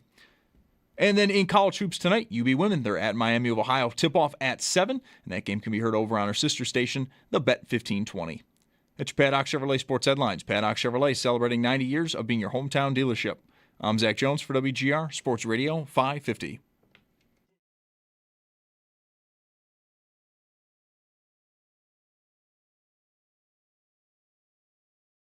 Do I regret how it's turned out? Sure. It was not meant to be condescending. It was me having a little bit of too much passion, I guess, if you want to say, hey, I shouldn't have done that. I had nothing against those hosts. I think I did another interview with those guys. I did it at training camp when the next opportunity was. So it wasn't anything personal or anything like that. It was just more coming to the defense of our players because I felt they were being picked on and they couldn't defend themselves at that point. Brandon Beane. The Bills moving forward without Sean McDermott. We have candidates, and we have calls to take. 803-0550. Last couple of days coming in here, One Bills Live is on the air when I get here. No, sorry, it's not the Extra Point Show. I don't get here so early. Mm-hmm. But, there's a wall of green on the call screen that is like when the Bills are playing. There are certain people, I'm not sure why we do this, but I guess it's a nice thing. There are certain people that call in to listen to the game on the phone. Sure, right. So anytime you come in during a Bills game, the lines are all jammed with people who are listening to the game. I don't know, would we want them to listen to the radio? But that's how we do it, I guess. Mm-hmm. It's always been that way since I've been here. And it's like that this week where everything is lit up. Full bank of calls. Like if we were living in an era where every TV station didn't have podcasts and we didn't have video streaming, they'd be in here filming footage of the lines blinking and the VU meters bouncing as we're talking, because that's what used to happen when there was big Bills or Sabres news. I love that. But that's an antiquated. I mean, it's been many years since that's happened, and it was nice for my folks to sometimes see me or us on the news. But I can't say I miss those days. When they came in? And Why doesn't that happen anymore? Because they have their own? They have their own stuff. Everybody's doing their own stuff, I think. I don't know. Yeah. I don't know. Yeah. Here's Kevin next. Hi, Kevin. Hey, guys. I think part of the shock of all this is, everyone thinks we are so close. We've been so close that why do something so drastic? But if I could just throw out a golf analogy and trying to really reach the pinnacle of the game of golf. You start out as a 20 handicap, and you want to shave 5 strokes, get to a 15. Well, that requires some practice. It requires some effort, maybe a lesson, but not that hard. Go from a 15 to a 10, probably 3 times the effort. Go from a 10 to a 5, it's probably 25 times the effort. Right.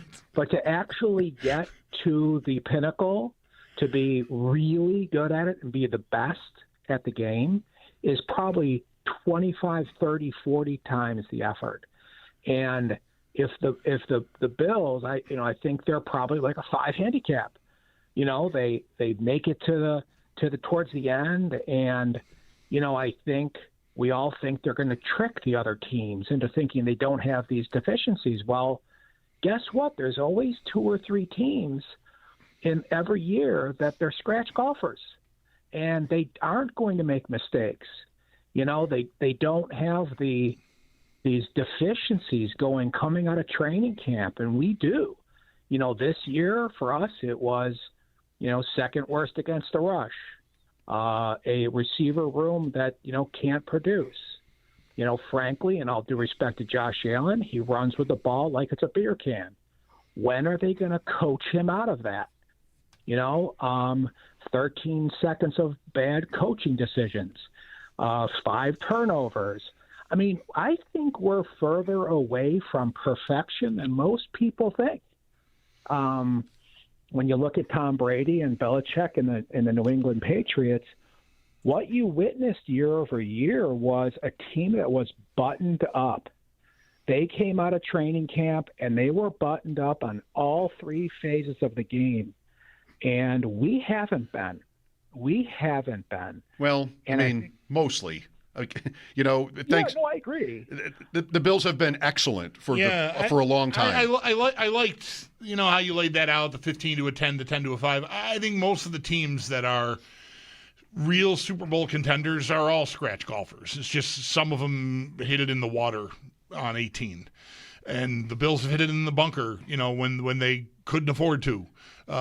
Too many times. And I don't think that doesn't mean they're not a scratch golfer. They just hit a bad shot at a bad time, and that happens. It's more how I would look at it, but I appreciate, the creativity behind, making the point you're making. We didn't really talk about the Denver game for very long. They did not get run on. We talked to Aaron Schatz last week, and I mentioned RJ Harvey's not really like the prototype for a bell cow or anything like where the Bills might be scared. And he's like, well, their offensive line and this and that, there are reasons. The way they didn't do anything on the ground. The way they like to run the ball is lines up with being a problem for the Bills, is what he said. 10 for 41 before the quarterback rushing yards in that game, nothing. So the caller didn't say that it happened against Denver, but just, listing all their flaws. Let's see. Luke is next. Hi, Luke. Hey, fellas. I'm just sitting here having a Snapdragon Apple.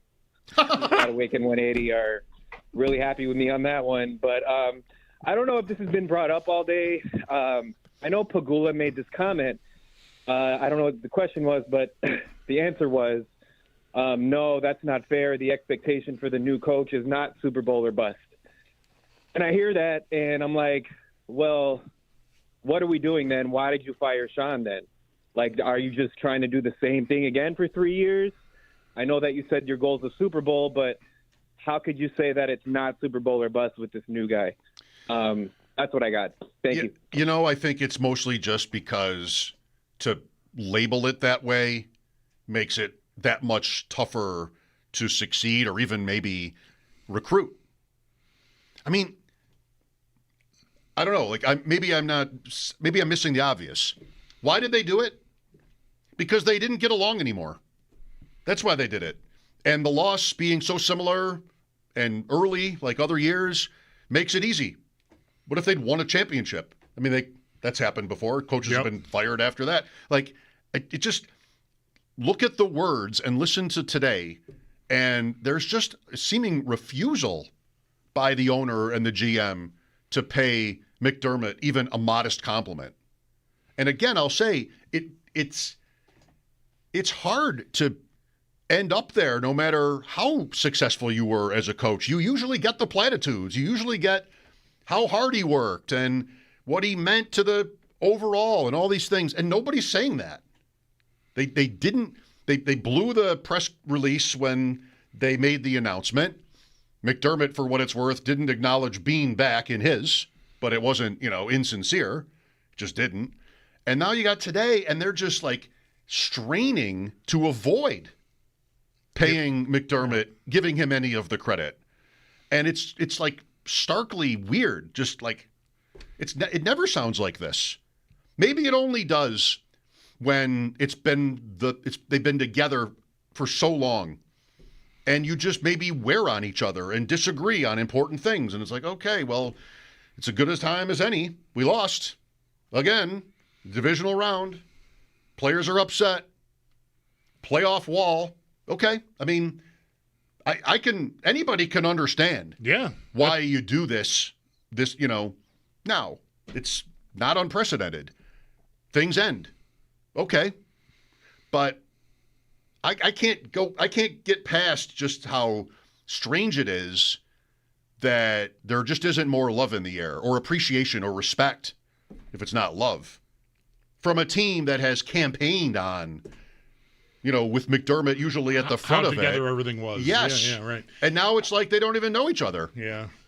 I would have really liked, the Beane went hard and long and hard, whatever you prefer, on questions about, was he a power play, right? There's a clip of Pagula saying, I'm not a big power play guy that is going to probably live on forever in a hockey context now. Because somebody smarter than me will pull that out and use it for the Sabres at some point. But, Beane talked about that, and Pagula then interjected, I don't go for that, basically. I'm paraphrasing. I don't have the quotes right in front of me, all right? But the spirit of the thing is that's not my style. If I sense somebody doing that, they're out. And it's not at all. I'm not criticizing anyone in that room for not asking this question, but the question that comes to mind then is, did you sense McDermott doing that?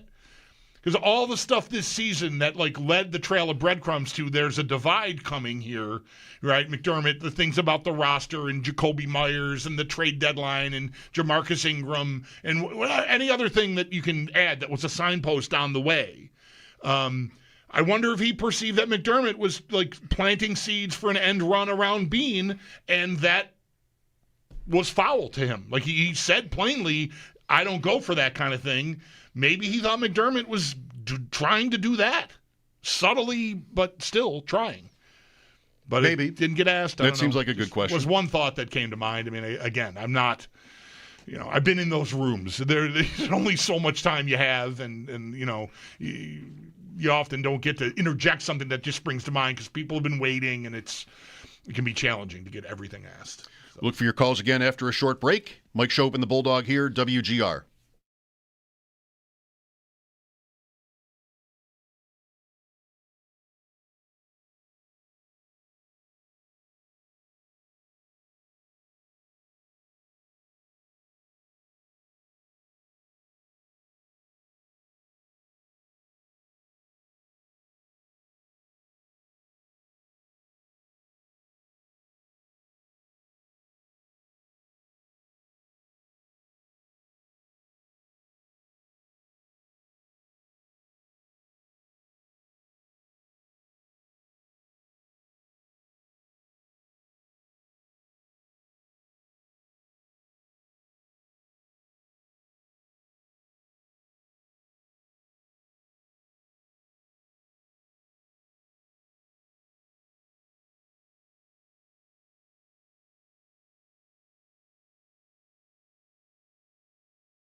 Okay, let's continue. What are the Bills up to? Mike Schopp and the Bulldog here. The Sabres are over there on line 2, waving futilely to get our attention. Loved last night. Holy cow. The kids. Oh, my gosh, yes. I said, just quickly, before we get back to calls, it's, during that first period where Hellenis, that's how they're saying it, Hellenis scored his first, and Oslin scored 2. I said to Owen, like, this could be like Pominville and Vanek and Roy from like 06 is incredible. Yeah. He's like, Sneaky Joe just tweeted that. Everybody just tweeted that. I'm like, damn it! I said it. Why did I say it out loud? I should have tweeted it. I could have claimed, plant a flag anyway. But yeah, that's what you should be thinking or hoping for, I think. I mean, that worked out pretty well, and that's a high bar. But these guys are younger than those guys were. They are, absolutely, yeah. All right. Next game tomorrow in Montreal. Don is next. Hi, Don. Hey, guys. I live in North Carolina, grew up in Buffalo, huge Bills and Sabres fan. Love listening to you guys. I really do. Thank you. And I've got a two-part question for you. Both deals with Bills coaching. Part one is, I'm of the opinion that if we lost, and we obviously already have, lost McDermott and Brady, I think that would be terrible. And I wanted to know if you agree with me on that. And number two is, if you had your wish, if you could put all the chess pieces in place, let's keep Shanahan from San Francisco out of the equation, because that's extremely unlikely. But if you had, if you could say what was going to happen, what would your choice be? Well, I will say that I have been thinking about a certain possible candidate. And I would both love and hate it. I would love it. You don't know who this is going to be. No, I don't at all. I would love it from a few standpoints. This is someone that would seem qualified to take over a team this good, where you wouldn't have questions about whether he was ready for it. And there's a huge spotlight on them if they do it. On the other hand, the character stuff would make me really hate the Bills for doing it, and it's John Gruden. Yeah. I mean, John Gruden, apart from, and this is like, other than the, Mrs. Lincoln, how was the play kind of thing, but apart from the scandal, and, read up on that if you want, it's ugly. It's a non. That guy, yeah. Is it a non-starter? It's a not. For me, it is. Like, I can't do it. That doesn't mean they won't. I want to say I'd be pretty shocked if they did, but maybe someday someone will. But I can't get past it. I would not be able to get. I mean, if he became the Bills coach, I would have to find a way. Of course, I don't think I'm quitting over it. But it's not. Couldn't do it. I just can't do it. Yeah, like I'm going to give you a boring Clint Kubiak answer here, like to the caller. Like I don't know. I don't think it's a disaster if they don't keep Joe Brady now that McDermott's gone. No, I don't either. He can't be in the way of the choice you want to make. Right. Nor do I think it's a disaster if they hire him, because I don't know. But it's not my favorite idea. I would rather go out there. The Ram guy, this Jaguars guy, the Seattle guy are all pretty interesting to me. Shielhaas is the Ram guy. Udinski is the Jaguar guy. Passing game coordinator. Right? And this Udinski is from Kevin O'Connell, which is McVay, and it's all those guys are exciting to me. Bills haven't ever tapped into that. Right. Gruden was, I'm looking at Wikipedia, removed from the Buccaneers Ring of Honor years ago after this. But then last year, around this time, they announced he would be reinstated. He hasn't disappeared from the scene, he's been doing YouTube stuff. Sports, whatever, draft stuff. He's out there. He's not hard to find. He's not hard to find. He's out there. I would wonder about just how, while he's contemporary enough with being in touch with and watching, how innovative is he going to be if he walks in with, is he walking in with Tampa's Super Bowl playbook? Because that's a lifetime ago now. 2002. So I would wonder about that too from a football standpoint. But me too. That's fair. The racist, misogynistic email stuff is just too much. It's too much for me. Okay, I respect that. Teams hire the opposite of their last guy. Right. This is kind of that. Yeah. Experience, offense, and nobody's going to talk about, culture and faith-based, and it would be the opposite. Yeah. Which I don't know. I from a football standpoint, I think it's pretty sexy. From a real-life one, it's gross. Back after the update, Mike Schopp and the Bulldog, WGR.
The big news of the day came earlier this morning as for almost an hour, both Bills owner Terry Pegula and general manager Brandon Beane fielded questions from the media following the firing earlier this week of now former Bills head coach Sean McDermott.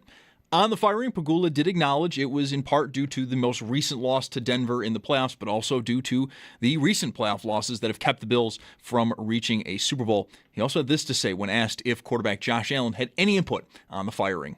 He didn't have any input at all. I didn't talk to Josh about this. I talked to him afterwards, and that conversation will stay private, but he had no input in it. In terms of the blame over the last few years was not all on just McDermott, as Beane was quick to shoulder his share of that blame. Part of the reason we're here, we have to discuss what happened this week moving on from a head coach. I bear guilt, blame, responsibility. There's no finger pointing. I understand there's things I could have done better. For more on today, our own Sal Capaccio does have a number of pieces up at our website, WGR550.com. But now we are on to next Bills head coach, and there are already a number of names being linked to interviews with the Bills. And get your pens and paper out because it is a few of them. Former Bills offense coordinator and former Giants head coach Brian Dable, current Bills offense coordinator Joe Brady, current Colts defensive coordinator Lou Anarumo, Jaguars offense coordinator Grant Yudinski, Dolphins defensive coordinator Anthony Weaver, and Commanders running back coach, former Chargers head coach, and former Bills offensive coordinator and interim head coach Anthony Lynn. In other news, the Sabres are off tonight. They'll be back at it tomorrow in Montreal. And then in college hoops, UB women at Miami of Ohio. Tip-off is at 7, and you can listen to that game over on our sister station, the Bet 1520. That's your Paddock Chevrolet Sports Update. Paddock Chevrolet celebrating 90 years of being your hometown dealership. I'm Zach Jones for WGR Sports Radio 550.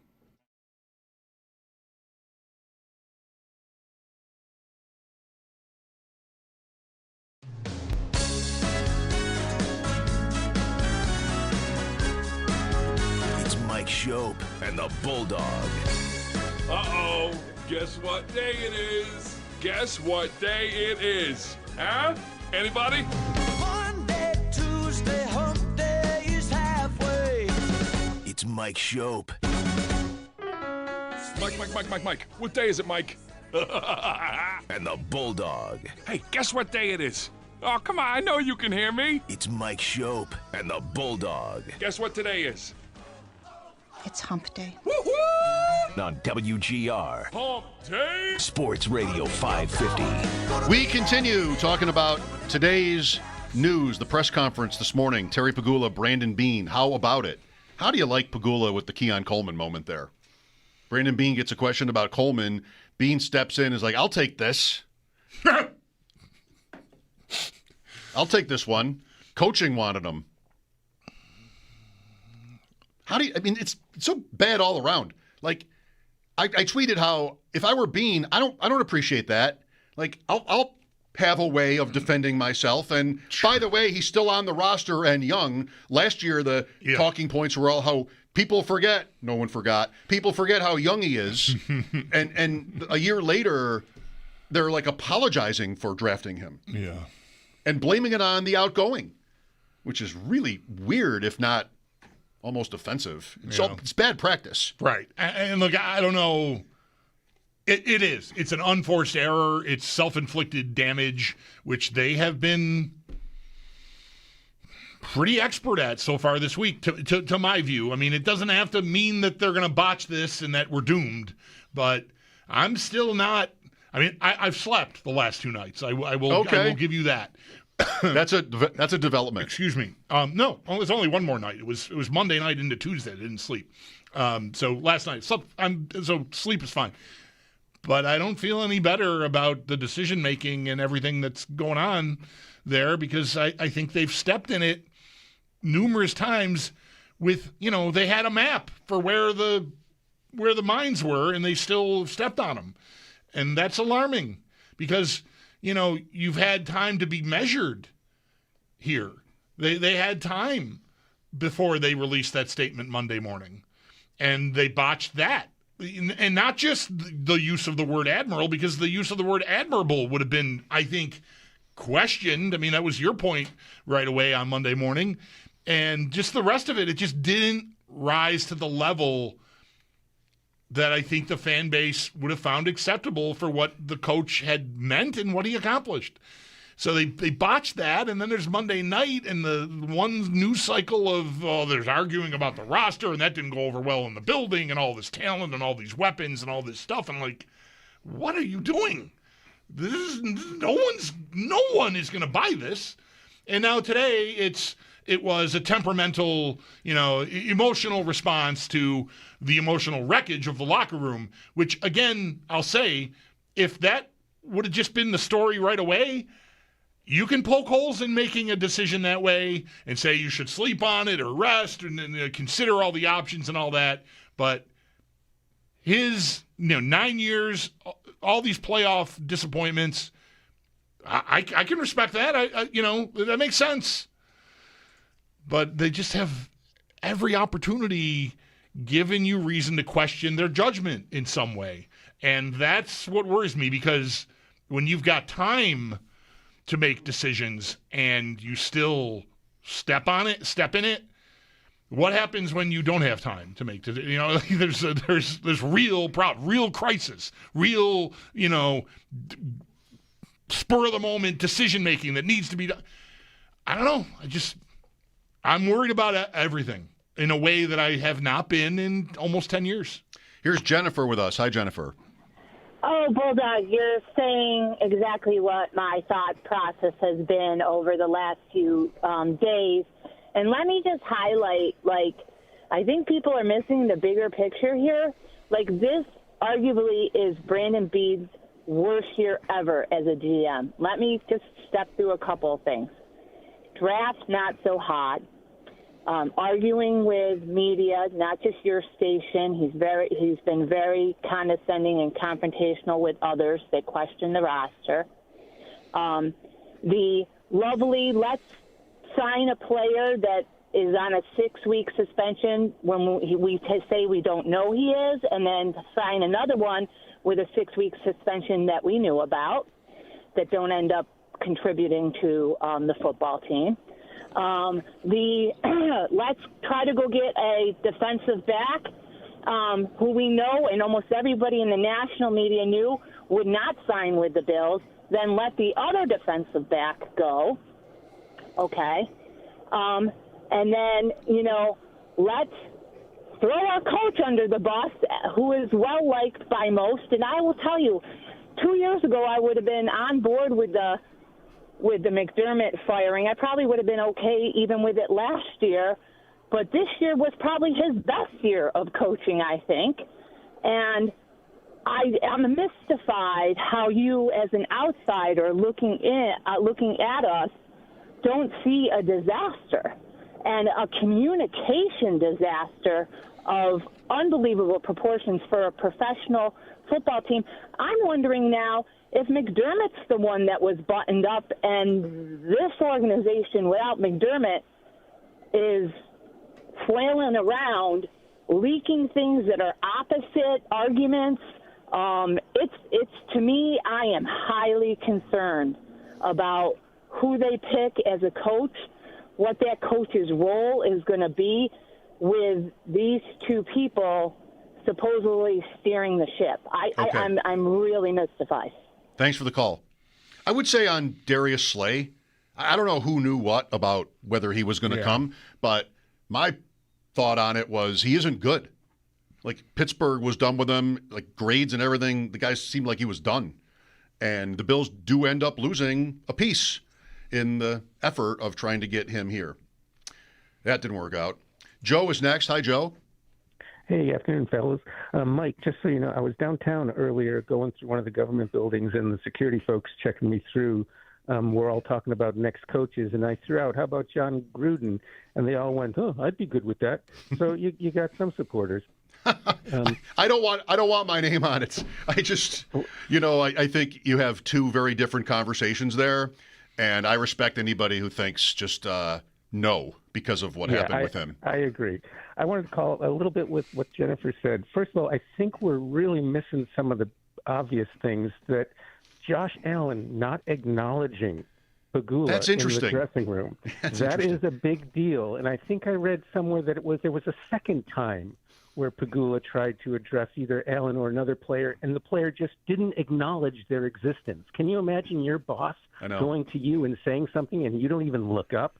So I think there's something there. And what this seems to me is this is revenge of the nerds. You've got the jocks versus the nerds going on here. Pegula and Beane are the nerds, and McDermott and the team are the jocks. The culture that we're all so proud about, that doesn't come from Pagula or Beane. The culture that is the prize of the league, that was made by McDermott.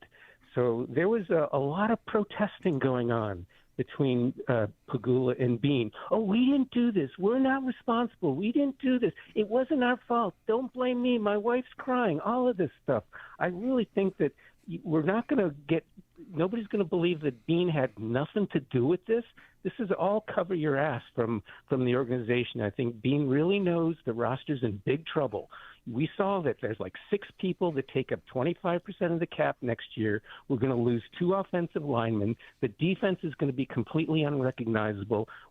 If we make the playoffs next year, it will be lucky. So this is basically setting the team up for failure so that they could bring in a new coach and they can wipe their hands at the end of the year going, well, it was a year transition. Give the guy a break. No big deal. And so the last thing, I think somebody needs to get a mail campaign going so that when the stadium opens next year, game 1, McDermott goes on the Wall of Fame. Wow. I mean, what an ending. Good luck with that cause. I mean, the way how chilly it has been this week toward him. I mean, you're a lifetime away from that, I think, right now. I wanted to say the thing about Pagula not getting Allen to even acknowledge him in the locker room, but I didn't. Mm-hmm. I mean, what did Terry say? That he was sobbing at the time? Didn't even. Yeah. But still, I wanted to say that. And said he went to him and said it was a catch. Yeah. Maybe that's not the thing to lead with when the guy is a heaping hulk and still in his equipment sobbing. Like, that it was the refs when he turned it over 4 times himself in the game. Like you might want a different lead there. I don't know. It's just I don't think I care what he said. I don't mean to be nitpicky, I guess, but it just seems like an odd. I don't know that I would react that well to that. If Allen is feeling responsible for maybe and even perhaps suspecting, if not knowing, that this is all going to happen because of this result, walking in and saying the refs blew it that's not the touch I don't think I'd be looking for myself. I do want my name. I mean that. That's not what you say to that person. I don't disagree with that, but you say, I'm sorry. Whatever you say, you get acknowledged as the owner, I think. And I wouldn't so much criticize Allen, I think, as maybe Pagula. Like, does he rate? I mean, does that happen? Just he doesn't even get a thanks or anything like that? I wanted to say it, didn't think I needed to, but I guess I mean, whatever. I'm here. I'm really, really, really boiling this down. I think I can more understand Allen not acknowledging Pagula because he said it was a catch, if that's indeed what happened. Because that would be something I would not want to hear in that moment if I were Josh Allen. Like I feel responsible. I screwed this up, and I don't need to hear the first thing is you're going to give me an excuse. So, anyway. Paul is next. Hi, Paul. Hey, guys. Thanks for taking my call. Appreciate it. I think we're not seeing the forest for the trees. And I'll go back to the 90s with Levy. 4 years in a row, 25, 26, 27, 28. Made the Super Bowl, hit the proverbial wall, playoff wall. Did nothing about it. Levy retired. Everyone else, we had to gut the team to get back to where we were with McDermott and Beane. Now we're at the point, I think this same thing with Kevin Adams. This should have happened 2 or 3 years ago. This should have happened during or right after the Bengals game. Who knows what would be for today? That would be 3 years ago. You'd have a new coaching staff. Who knows what players you'd have? But Beane should have been gone too. You don't fire the coach and keep Beane. Sorry. They were a tandem when they came in, and they should have been a tandem when they left. Okay, thanks. I don't think that has to apply. I just don't think you fire the GM and not the coach, which I think is the popular sentiment in our situation. But as an owner, I mean, you always could do that, but this is easier. It might not be as popular, but this is easier. Because now I've got my GM running the show on the next guy, and if I fire the GM and not the coach, then I think I'm running the show on the next guy. This is better. Yes. From an organizational standpoint, this is how you do it. Yeah. Or both, but then what? That's the same thing, and I'm doing both. I have to hire somebody that I'm going to put in charge of my operation. And, in a sort of a reasonable, understandable way, Terry chose not to do that. I have somebody that I trust to do that, and I'm going to keep him. Let's go to Jay next. Hi, Jay. Hey, I flew out on Monday to land and find out that our coach was fired, which, okay, a change was going to happen. I figured as much. Then I land and find out all hell's broken loose, and we look like we don't look too good on the national scene from what I'm hearing, and I'm nervous. I think Bulldog said that. I mean, okay, we're going to make a change. I get it, but now I'm looking at the way we're handling this, and I'm saying there's more dysfunction inside this organization than we realized, and that's not good. And what's the saying when your enemies are in chaos? Don't interrupt them. I like that. And we're not looking good in the AFC now. I mean, it's looking like back to business as usual for the Patriots. Honestly, that's how I'm taking this, because I'm looking at this saying, what is going on? I mean, I thought we were better than that. I really did, and the way things were handled, it doesn't look that way. So I'll hold my breath, but it's going to take one hell of a coach to come in and clean this mess up, because we're going to really need the best of the bunch right now, because without that, I have a feeling we're going to go in the wrong direction. And again, Josh Allen's 30 years old. We all know that. 9 seasons in, not that much time left. And quarterbacks who take a lot of hits typically don't last as long. So I get why they did it, but I'm not too comfortable with where we're at right now. So I wanted to say thanks, Shay. Yep. What are the odds going to be on the AFC East next year? 8 years in on it, by the way. It's 1 year behind McDermott and Beane. Anyway. Who is New England favored next year when the odds come out? AFC East?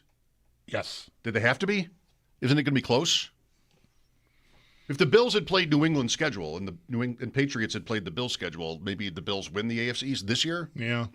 I think it'll be close. I don't think by the time we get to the next season odds, which we're only a few weeks away from, that this will be, like, how this is being perceived will ding them severely. But I think New England will be, I don't know, better odds than the Bills. But I don't think it'll be substantial. I'll be ready to bet against it, the Patriots. Sure. Well, we love to lose.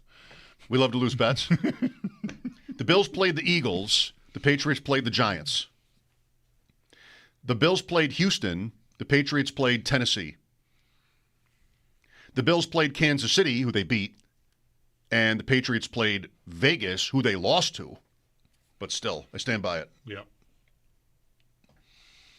Here's Danny next. Hi, Danny. Hey, how you doing? Good, thank you. I think people are kind of not looking at the big picture as much. From before the season, everyone thought we were Super Bowl bound. So before the season, we had enough players. We had a good enough roster to make it to the Super Bowl. In the playoffs, we had a good enough roster to make the Super Bowl. We had a good enough team to beat Denver, and we could have won this weekend and be in the Super Bowl. So I don't like everyone saying, well, it's the roster's fault. It's Brandon Beane's fault. And we need a coaching change. Something's got to change. Like, we can't keep doing the same thing again and again. So I feel like McDermott had to be fired so we can get a change and try to make it over that hump, because it's clear Sean McDermott wasn't going to get us over that hump. And Brandon Beane, he might not be our GM by the time the season starts, but we need some type of professional in place to help us pick a coach. And I wouldn't leave that to just Pagula to be doing this on his own. So I don't see what other moves could have been done besides the status quo. So let's give these guys a chance to get it together here and win a Super Bowl. Well, they've got that. Fair points, I think. Yeah. The one thing I would say is that, Beane was asked directly about him like bumping all the way upstairs and leaving GM behind, and he pretty definitively said, I'm going to be the general manager. So things could change. Maybe he didn't feel like today was the day to broach that subject, but for now, I'm taking him at his word on that. I mean, he sounded pretty definitive about it to me. Steve is next. Hi, Steve. Hello, boys.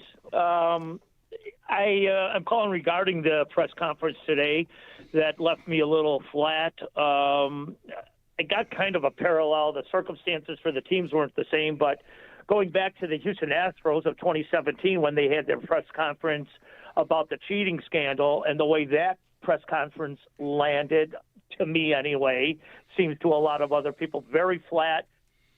The answers didn't seem genuine. They didn't seem to add up.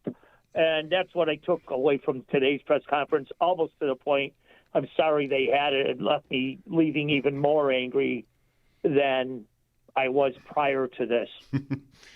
And that's Bulldog said earlier. That's the big miss. Like this whole week has just been the kind of week that can shake your trust in them being able to get everything that needs to get right. Because the stuff that they got wrong this week should not have been that hard. I'm not saying that it's easy. I'm not a PR person either. And look, we do live in a world where maybe to some extent we would have found something to bitch about because it's what we do. We would have chosen up sides and we'd be yelling about something because the Bills let us down again. They didn't get all the way to the place that was going to make us all happy, which is, a parade in the middle of February.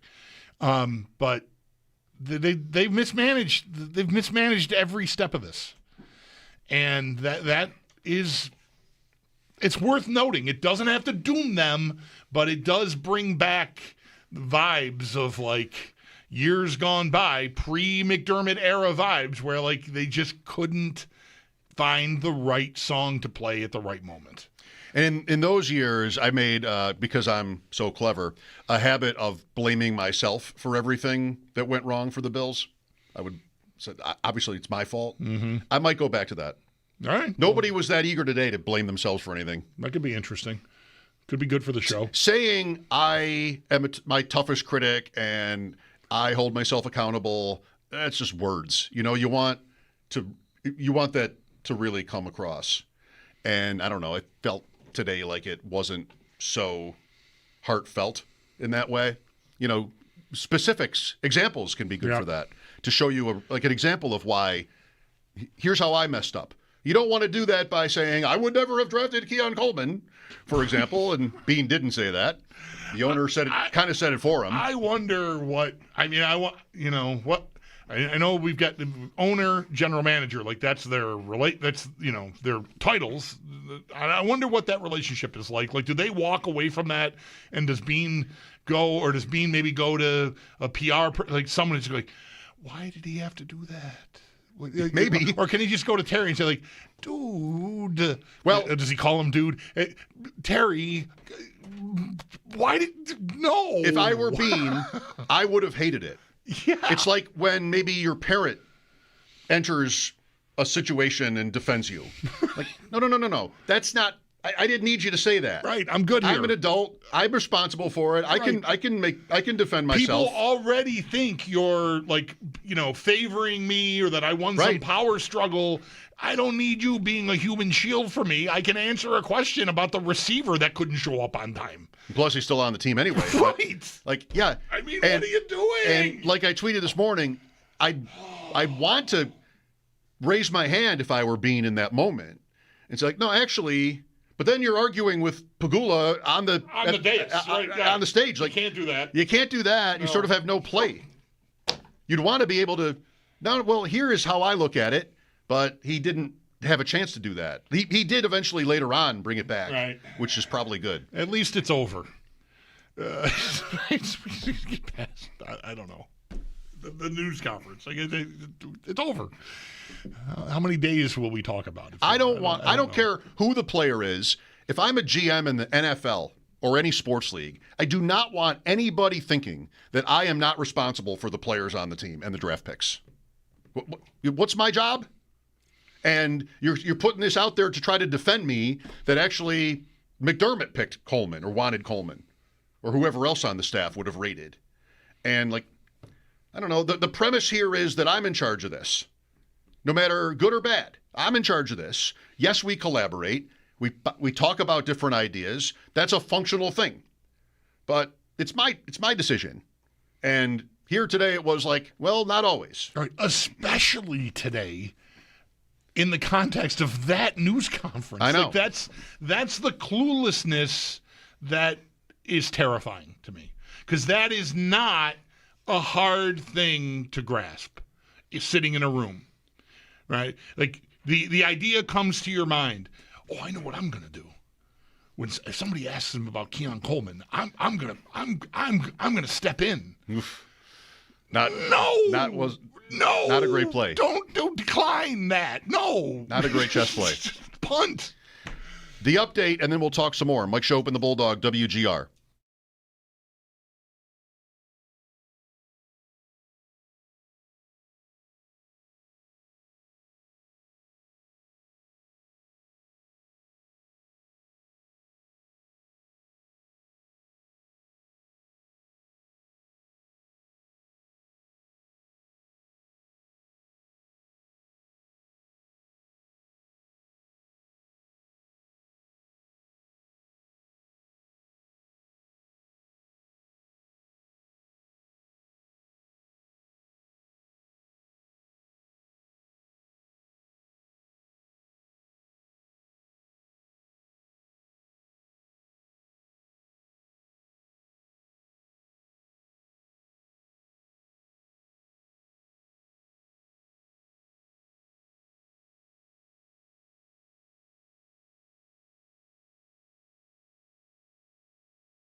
Both Bills owner Terry Pagula and general manager Brady Beane fielded questions from the media following the fire of now former head coach Sean McDermott.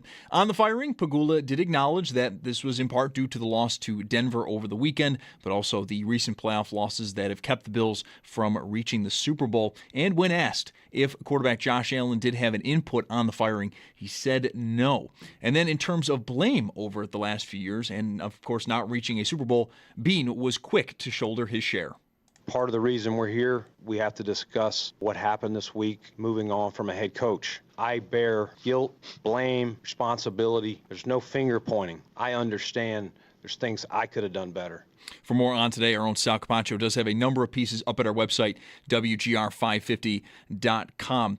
The Bills, though, they are not staying put. They are getting right to work at getting interviews done, as the team has already announced they've completed their first interview, and it should not be surprised who it is. He is currently in the building. That is offensive coordinator Joe Brady. And then earlier today, we also got a number of names who are reportedly getting an interview with the Bills for that vacant head coaching position.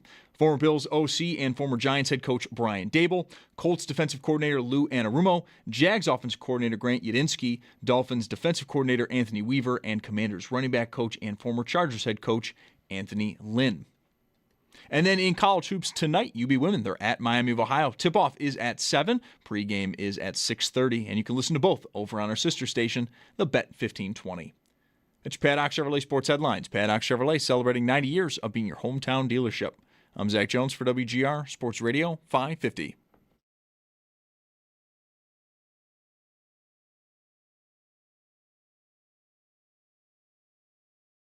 I did not fire a coach based on a bad officiating decision. If I can take you into that locker room, I felt like we hit the proverbial playoff wall year after year. 13 seconds, missed field goals, the catch. So I just sensed in that locker room, like, where do we go from here with what we have? And that was the basis for my decision. Terry Pagula this morning. You know what happened to me? There it is again, the catch. The catch. I watched it live. I heard the clip. I didn't. What's the catch? Is Dwight Clark is the catch. The catch. You know what happened to us is we hardly talked about it because McDermott was fired at 8 o'clock or 9 o'clock in the morning on Monday. We did post game. We talked about it then. I thought then it wasn't a catch, and I still feel like it wasn't a catch. But I didn't settle in with it. You know what I mean? That it's in the vernacular now. That it isn't. Don't worry about it. Okay, good. No one is saying this. Okay.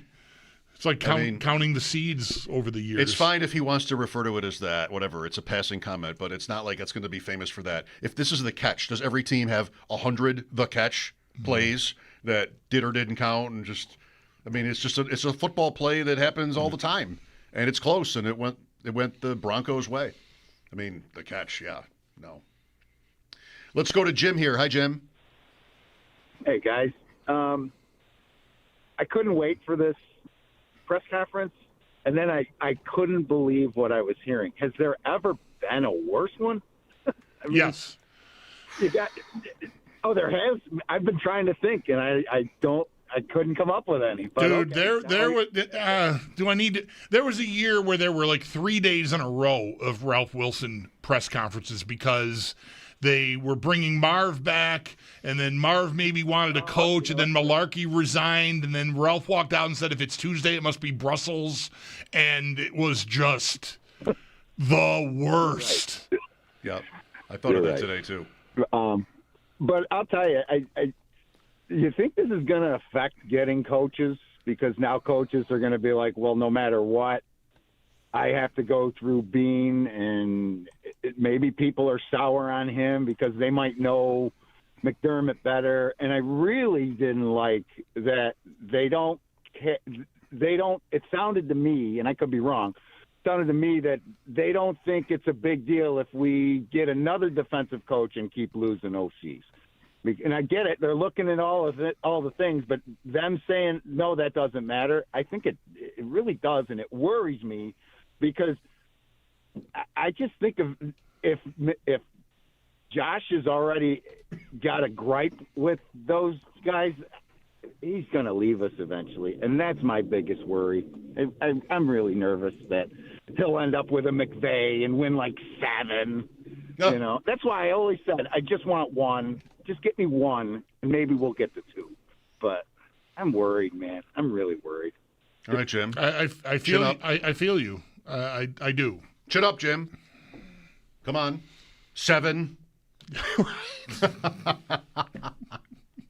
What a story that would be. It seems like a lot. Yeah. I'm done at 6. If Allen goes somewhere else and wins 6 Super Bowls, I'm not watching anymore. That's it for me. That's it. Bill is next. Hi, Bill. Hey, guys. Thanks for taking my call. Kind of out of left field, but then again, I'm in Canada, so sort of left field. But All right. I think a lot of what that conference revealed to me was about not what they could say or did say. Here's my worry and concern. I think the firing of McDermott is the start of a bigger rebuild. And he'd throw this out here, a loopy, but trade Josh Allen for the number 1 draft pick up Mendoza, and start to rebuild from scratch with a younger unit. Yeah, that's not happening, but okay. Who says no? We'll give you Josh Allen for the number 1 pick. The Bills say no. Yes. Yes, of course. Now somebody going to call with sweeteners. You know, what if it's 2? What if you throw in 2 Oliver? Ones. What if? And you have one's the other way. You throw in Bowers. That kid will be the number 1 pick. There's no doubt. No doubt. National championship, good game. Fought through it. Got cheap shotted early. Bit his lip. Yeah. There, got through it. I did see last night that he has made it known that he has an internship on Wall Street lined up for February, and therefore he will not be attending the Combine. Okay. So I don't know if that is going to generate stories about him not loving ball enough. And I'm only saying it that way for the purposes of this point because I think the sort of person that would say, oh, he likes finance more than football would be someone who would classify themselves as a ball knower. So you're trying to I'm get away with it. I'm trying to sort of insinuate myself into that world. You're using it pejoratively. That's exactly what I'm doing. What does that mean? No, I know. I'm kidding. So anyway, that's out there. Not that he needs to go. It's not going to matter. No, he's already got the Raiders have got him a house already. Like he's whatever. It's all done. Yeah. He doesn't have anything to worry about. He's. This is making me remember that I'm really relieved that Caleb Williams got there. I mean, he wasn't perfect, I guess, but this was Caleb Williams. Like he paints his nails. Mm-hmm. And, skip the Combine. Is he too good for us? Right. And, I mean, Tyler wrote a pretty good takeout on the Bears and their woeful process when getting to Caleb Williams or their lack thereof. But Ben Johnson showed up and made it all work. I mean, so did Williams. So good for him. Yeah, good for them both. And Daniels the 2nd pick and May the 3rd. All 3 guys look to have bright or very bright futures. As long as Daniels can figure out how to avoid those proverbial ski accident hits that he takes. Bunch of injuries this year, but it's just a relief to not have to talk about Caleb Williams in a certain way. Right. That he had such a good season. We'll take a break and then talk some more. Mike Schopp and the Bulldog at 803-0550. This is WG.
Bills dipping into the coaching candidate pool. They announced they have interviewed Joe Brady today. Brian Dable, source, spotted Dable in the area today. Yeah, I heard something about the airport. It's airport season. It is so airport season. Airport and Duff season. Here we go. The Sabres announce a 7-year, $6.95 million per contract for Josh Doan. Just in the last few minutes here. Here. What a story he's been. No kidding. I would not look at. There was maybe a lot to like about him being included in that trade, and you could be hopeful. I would never have expected that he would warrant Tage Thompson's contract. Basically, it's 0.5 million off of 0.05 million off of 7 for 7. I think what Tage is, right? Anyway, yeah, the guy's made a huge difference for them. Fun night last night in Nashville. The Sabres got out 4-0, got to 4-3. A little stressful. They've done that a lot. They've had several games here where they have a. This one was more gradual. They've had a few of these, like that Vancouver game was 4-0 deep into the third period, and then 5 minutes go by and it was 4-3. This took a little while. It was 4-2, I think, after 2, and then they got a third goal, but they got there. Yeah. Let's go to Glenn here next. Hi, Glenn. Hey, how you doing? I was watching some things about coaches for the Bills, and I know this is going to sound a little off the mark right now because we haven't talked about Davis Webb, but I think with Beane now being GM and president, I don't want to see a coach coming in like a Belichick or one of these really big experienced guys that is going to want a power struggle. I think that, you don't want to have that argument, that fight. It didn't seem to go very well at the end with McDermott. But here's the thing. I'm thinking about a player's coach, a guy that was on the team for a while, the guy that ran the scout team, knows offenses, knows defenses from other teams, knows Josh inside and out. They're buds. And this could be something where, this guy's worked now under a Super Bowl winning coach. He's seen what it's like to develop a guy. He's seen what an awesome defense looks like in Denver.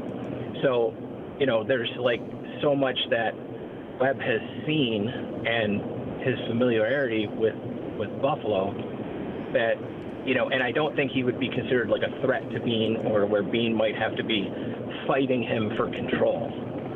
So I'm kind of thinking that Webb might be a nice sneaky hire that could be like a great win the locker room over kind of guy, win the players over, get Josh comfortable, and then maybe, work some magic. So that's kind of where I was thinking about Webb. And just wanted to see what you guys thought about that. It's all right. I mean, I'm not I don't have anything to push back against, really. The point about maybe like a lack of experience perhaps making more sense is interesting. I don't really disagree with that. I don't know very much about him other than like kind of what you said, which is basically his career, and now he's an assistant in Denver, and the Allen point. It might be a little delicate giving, if this is who Allen would want for the job, giving that to him. Because like we talked about yesterday, I think, the loss to Denver is on Allen more than it is on McDermott, I think. And there could be some, I'm just only saying it's possible. There could be some resentment on the team now that Sean was fired. And wait a minute, what happened in this game? What? Tell me again why we lost this game. And he should have a voice, I think, like he does with draft picks, like maybe with most things. I don't think that that's a bad thing. But there could be players on the team, if it matters. Yeah, I wonder about that. Wouldn't love giving Josh Allen yet another, toy, when we talked this through yesterday, you made that point in response to my saying, if you think it's important, and I happen to think it's important, I don't know, I haven't ranked how important various things are in this. Tomorrow's show, we can do that. Reverse coach hiring power rankings. if you need to sell the idea, if there are guys in that room, like it's pro sports, they'll get over it. But if they're like privately, like, man, our guy got done dirty. Like I love this guy. He's helped me in innumerable ways, even away from football, whatever, right? There's admiration and respect and love in that room for McDermott. I think that goes without saying. How far it extends, I don't know. But if you need to sell the new guy to the team, Josh is a great way to do that. If this is like this is an idea I can get behind, right? Because if you hire a guy and he still feels a little burned about McDermott, this is hypothetical. I don't know any of these things to be true. But if he felt guilty and or bad about it and not super thrilled about the choice that they make, the team's going to know it. So they need to have Josh. That's why he gets involved, because he needs to be able to bring it forward to everyone, and that I think he carries enough sway that could sell it to everybody. Like, all right, let's get on board with this. The big guy's with it. But this resentment point could gum that up. I guess it's possible. But I think I would still favor making sure Josh loves what they're doing and expecting that to work. And if that doesn't work, then I don't know what else to do. But I really feel like you gotta make sure you've got that on board, him on board. Davis Webb was with the Bills for one season, 2021. Did not throw a pass, but did appear as a kneel-down specialist late in a game against the Jets. And he turns 31 tomorrow, Davis Webb. Christopher Parker Davis Webb. No, that's not his name. Davis Matthew Webb. The Bills cannot talk to him until they lose. Right. Allen can definitely not text his best friend, Davis Webb. There is that. Yeah. Until they lose. Mm-hmm. Yeah, I know. That's the rule, right? That's the rule. That is the rule. The press conference today made waves. If you missed it, stay tuned. Terry Pagula, Brandon Beane take their questions. There were some moments. We'll have it for you after the update. Mike Schopp and the Bulldog, WGR.